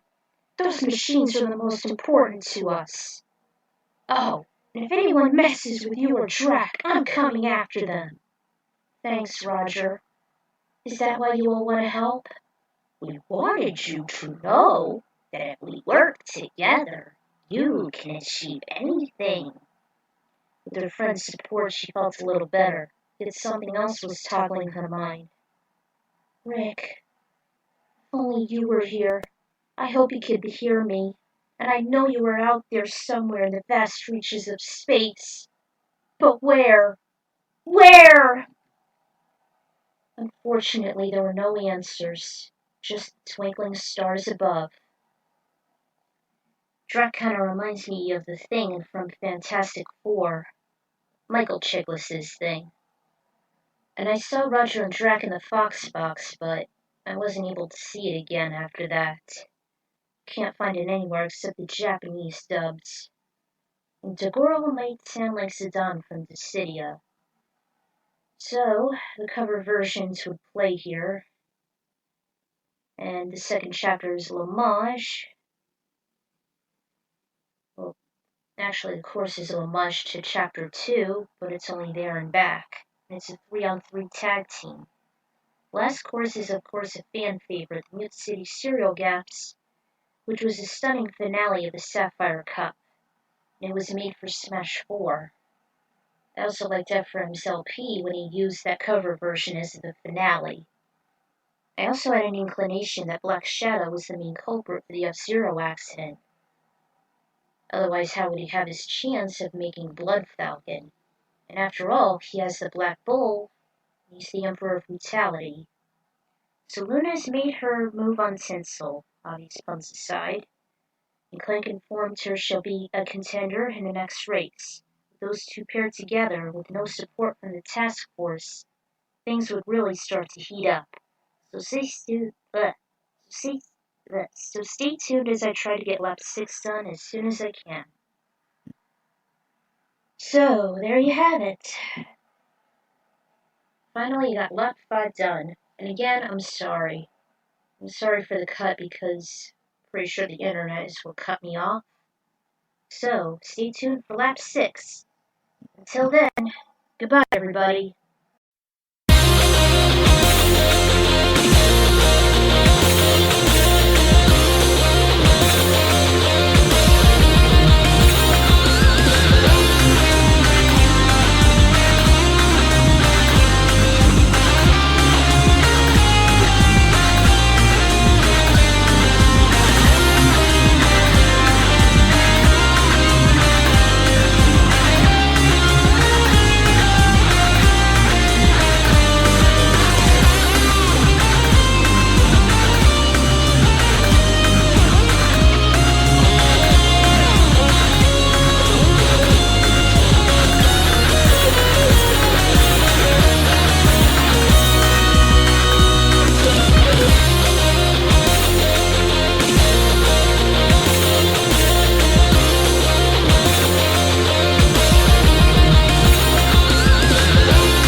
Hey guys, welcome back to another episode of F-Zero Ending It All. Last time, Tinsel Steelus has managed to find the mighty Typhoon and the mighty Hurricane after they were being stolen by Samurai Goro and his family, and also rescue herself, Leon, and her friends with the assistance of Captain Falcon. So, Drek has decided to join the team while Roger Buster continues their delivery business. And it turns out that Soda gave word of the task force's fate, which are hanging in the balance, and that Miss Killer has been enlisted in the Firefield race. And so Tinsel Steelus is left alone to her own devices. Will she be successful like she was in Big Blue? Well, let's find out. Alright, lap 6. Hold on, here we go. Alright, originally the next course was supposed to be in Mute City, but I had change of heart. I've mentioned on my last author note that things were starting to heat up, so hint hint. Ephraim225 is gonna kill me for this. I'm right there with you, buddy. Which is why he's featured here. Top of that, Tinsel's alone, not counting the other miscellaneous racers. She's up against one of the most deadly co-workers of Dark Million. She races against Luna on another elite circuit. Will she be successful like she was in Big Blue? Well, let's find out. Lap 6. Tinsel arrived at Firefield through a warp gate, and the track was very similar to that of the King League from the original Grand Prix. She wasn't able to participate last time, though, since she had that accident in Whiteland during the prior round. Clank recently informed her that Luna Ryder, one of Dark Million's lethal enemies, had enrolled there. Because all the places were taken, she was alone now in that treacherous course. The intense heat welcomed her, but the Silver Comet was a lot more tolerable on resisting it since it had some frigid features that kept it from overheating. After all, it was just a prototype made by Dr. Clash. This actually reminded her of the Sun Corps several months back when Lucy was considered to be an official member of the task force. If only she was here now. It was just as she heard. It's very long. There were endless minefields waiting to explode and hinder her machine. There were some magnets in a certain location attached to the guardrails, and there was a fork before the finish line. If the pilot chooses the left path, they will end up in a narrow pit area restoring a small portion of their energy, which ends with a dash plate. If the racers should go right, they'll take the shorter route, though they must be aware of the sharp curves ahead. According to Clank's schematics, the Moon Shadow was similar stats to the Blue Falcon, which was not good. Both vehicles have the same level of grip. However, the Moon Shadow is 2 levels lower than the Comet in acceleration, whereas Tinsel's machine is much weaker than her nemesis. Tinsel went over the intel before the finish line. She barely even noticed Miss Killer's presence. Wouldn't the spectators know it? They've been paired together. Still unconfident as ever, I see. She immediately stood up as she heard that sinister, vehement voice. Miss Killer! Finally, she was staring at her greatest adversary in the face as her body tensed. She was hardly able to see her the first time as Rick was losing his life, nor the second time when she hardly noticed her during the catastrophe when the meteor started falling onto a space circuit. The third time after the accident in Mute City was far away but more noticeable. Now her blood started to boil. She was as tepid as Hell's Highway itself. All this time on causing Rick's pain and suffering, she was about to pay her back in full. At long last we finally race against each other, and on this fine elite course. Welcome to hell, Tinsel. I can't wait to end your life like I should have done with Wheeler. Ha ha ha! Miss Killer! I'll show you a thing or two. You'll never beat me. And I swear, I'll save him and my friends from Dark Million. You'll see. I wouldn't be so steamed if I were you. It'll be easier for you to die then. Tinsel's fists clenched very tightly in response. Before they had another exchange of words, the lethal race was about to start. Ladies and gentlemen, start your engines! All the other pilots' vehicles hovered as the gates lowered. See you at death's door, Luna threatened, then left for her craft. We'll see about that! You may be called Miss Killer, but you will never be able to slay me! The bitter rivalry between the two female pilots is rising, much like the competition. This course was used during the first Grand Prix as it is very treacherous and lays over deadly pits of lava. The fire sea never stopped boiling and everyone could see arches rising and falling from it. Pilots must keep a close eye on the track as well as their fuel gauges at all times. Use extreme caution. Now, let the soul-scorching race begin! The audience was cheering wildly for their favorite brave brawlers. So were Leon, Bert, Clank, Beastman, Gomar, and Shio, and Drac at the Falcon House for Tinsel. Go get her! Show that Silver Comet can do! Give Miss Killer and that course everything you got! Don't back down! Try your best on surviving the course. Rick and my friends' lives depend on this. I cannot lose against her.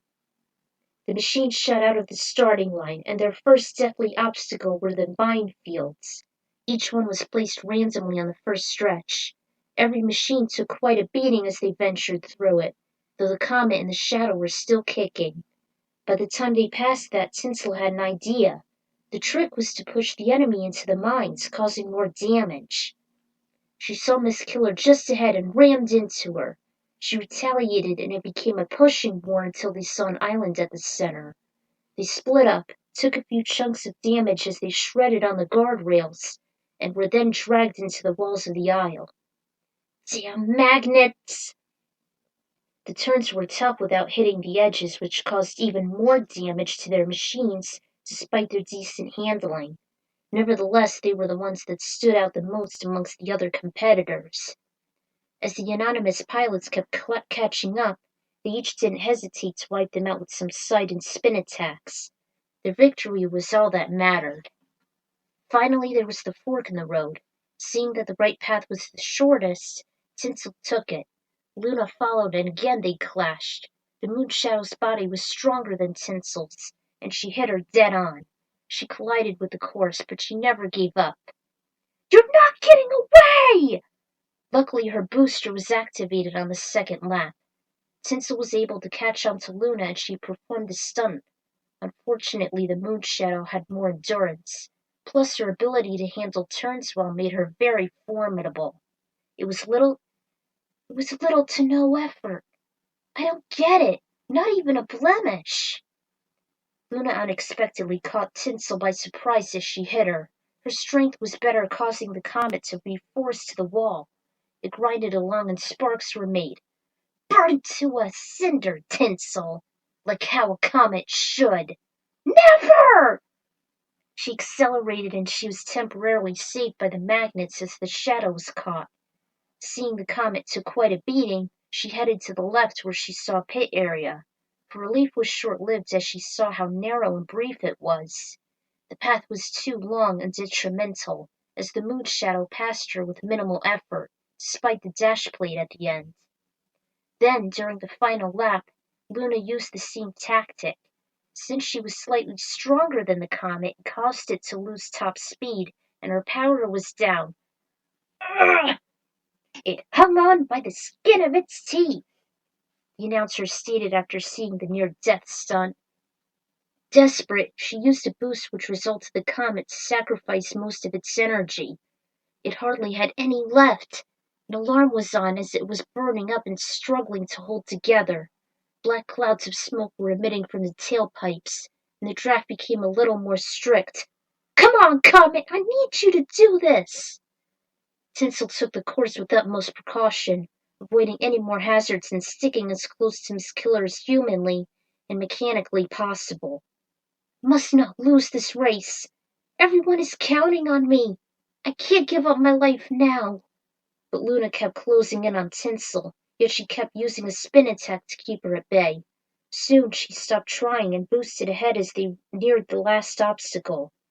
In the end, Tinsel had to make a choice, the left or the right path.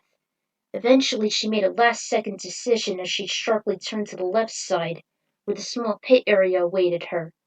The catch was, it'll restore a little chunk of stamina and may cost her the race. Surely it did as the moon shadow took the right and finished before she was able to pass her with a couple boosts.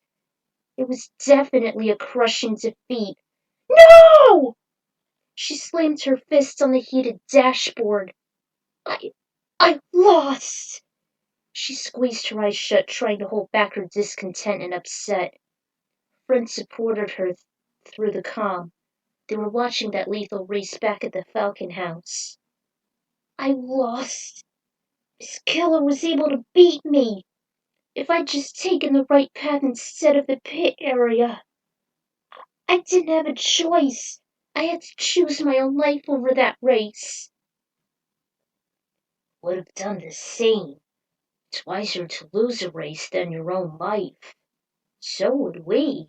We would have chosen our partner's welfare over anything else. Hey, like they say, safety first. You said so yourself. You can't win them all. Take it with a grain of salt. If only it were that easy. After a victory lap, Luna Rider marched up to the comet, giving Tinsel another sneer. Looks like the comet has not burnt out after all. Yet it's still very weak compared to me. How do you expect to rescue your friends now? With the prize money I won, nothing is holding us back now. I may have lost that race, but I hadn't lost hope. I will never give up on looking for the task force. Good luck trying to do so, 'cause rest assured, they will find you.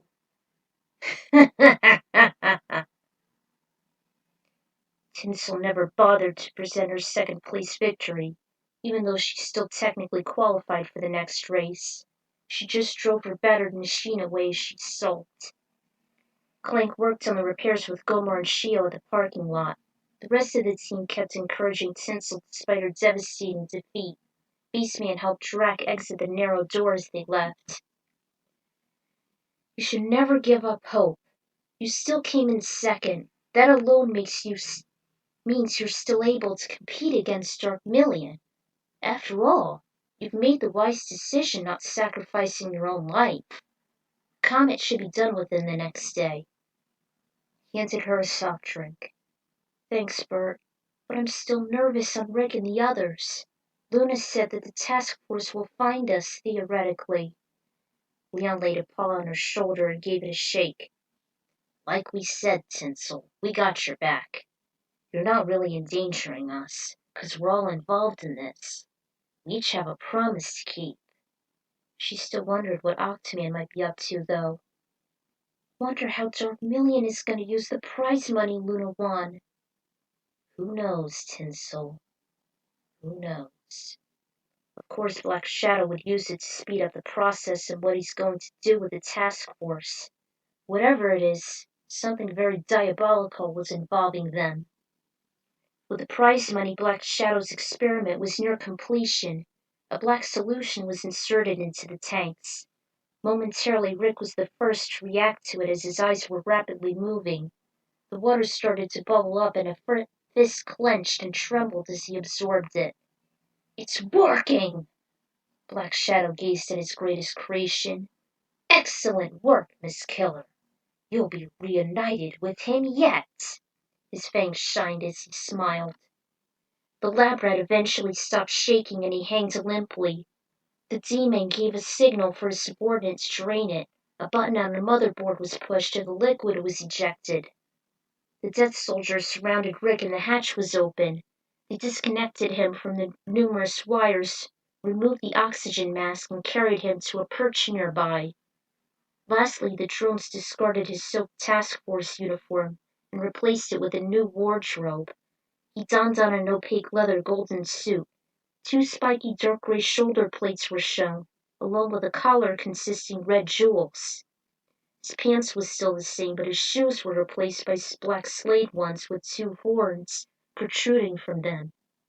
And he had eyeliner with ink as black as night. He was just starting to come to as the Emperor of Brutality and his servant walked up to him. Rick Wheeler shut open his eyes, wearing a ravenous expression. They were shrouded in darkness as the pupils were enlarged to full capacity. His breathing and his heart rate were rampant as he looked up toward his colleagues. So, technically, I think the original Firefield should be included, not the GX, because I would see it on a cylinder. Although I'd definitely use the Rainbow Road theme for the final lap or something. Thanks to a book named How in the World, which I don't know if I still have. Here's a little tidbit. Common could be spectacular sight. The sun heats it up, and the icy core is surrounded by a big cloud of dust and gas. It's bright for a few months within Earth's orbit, hence the sighting of Halley's Comet.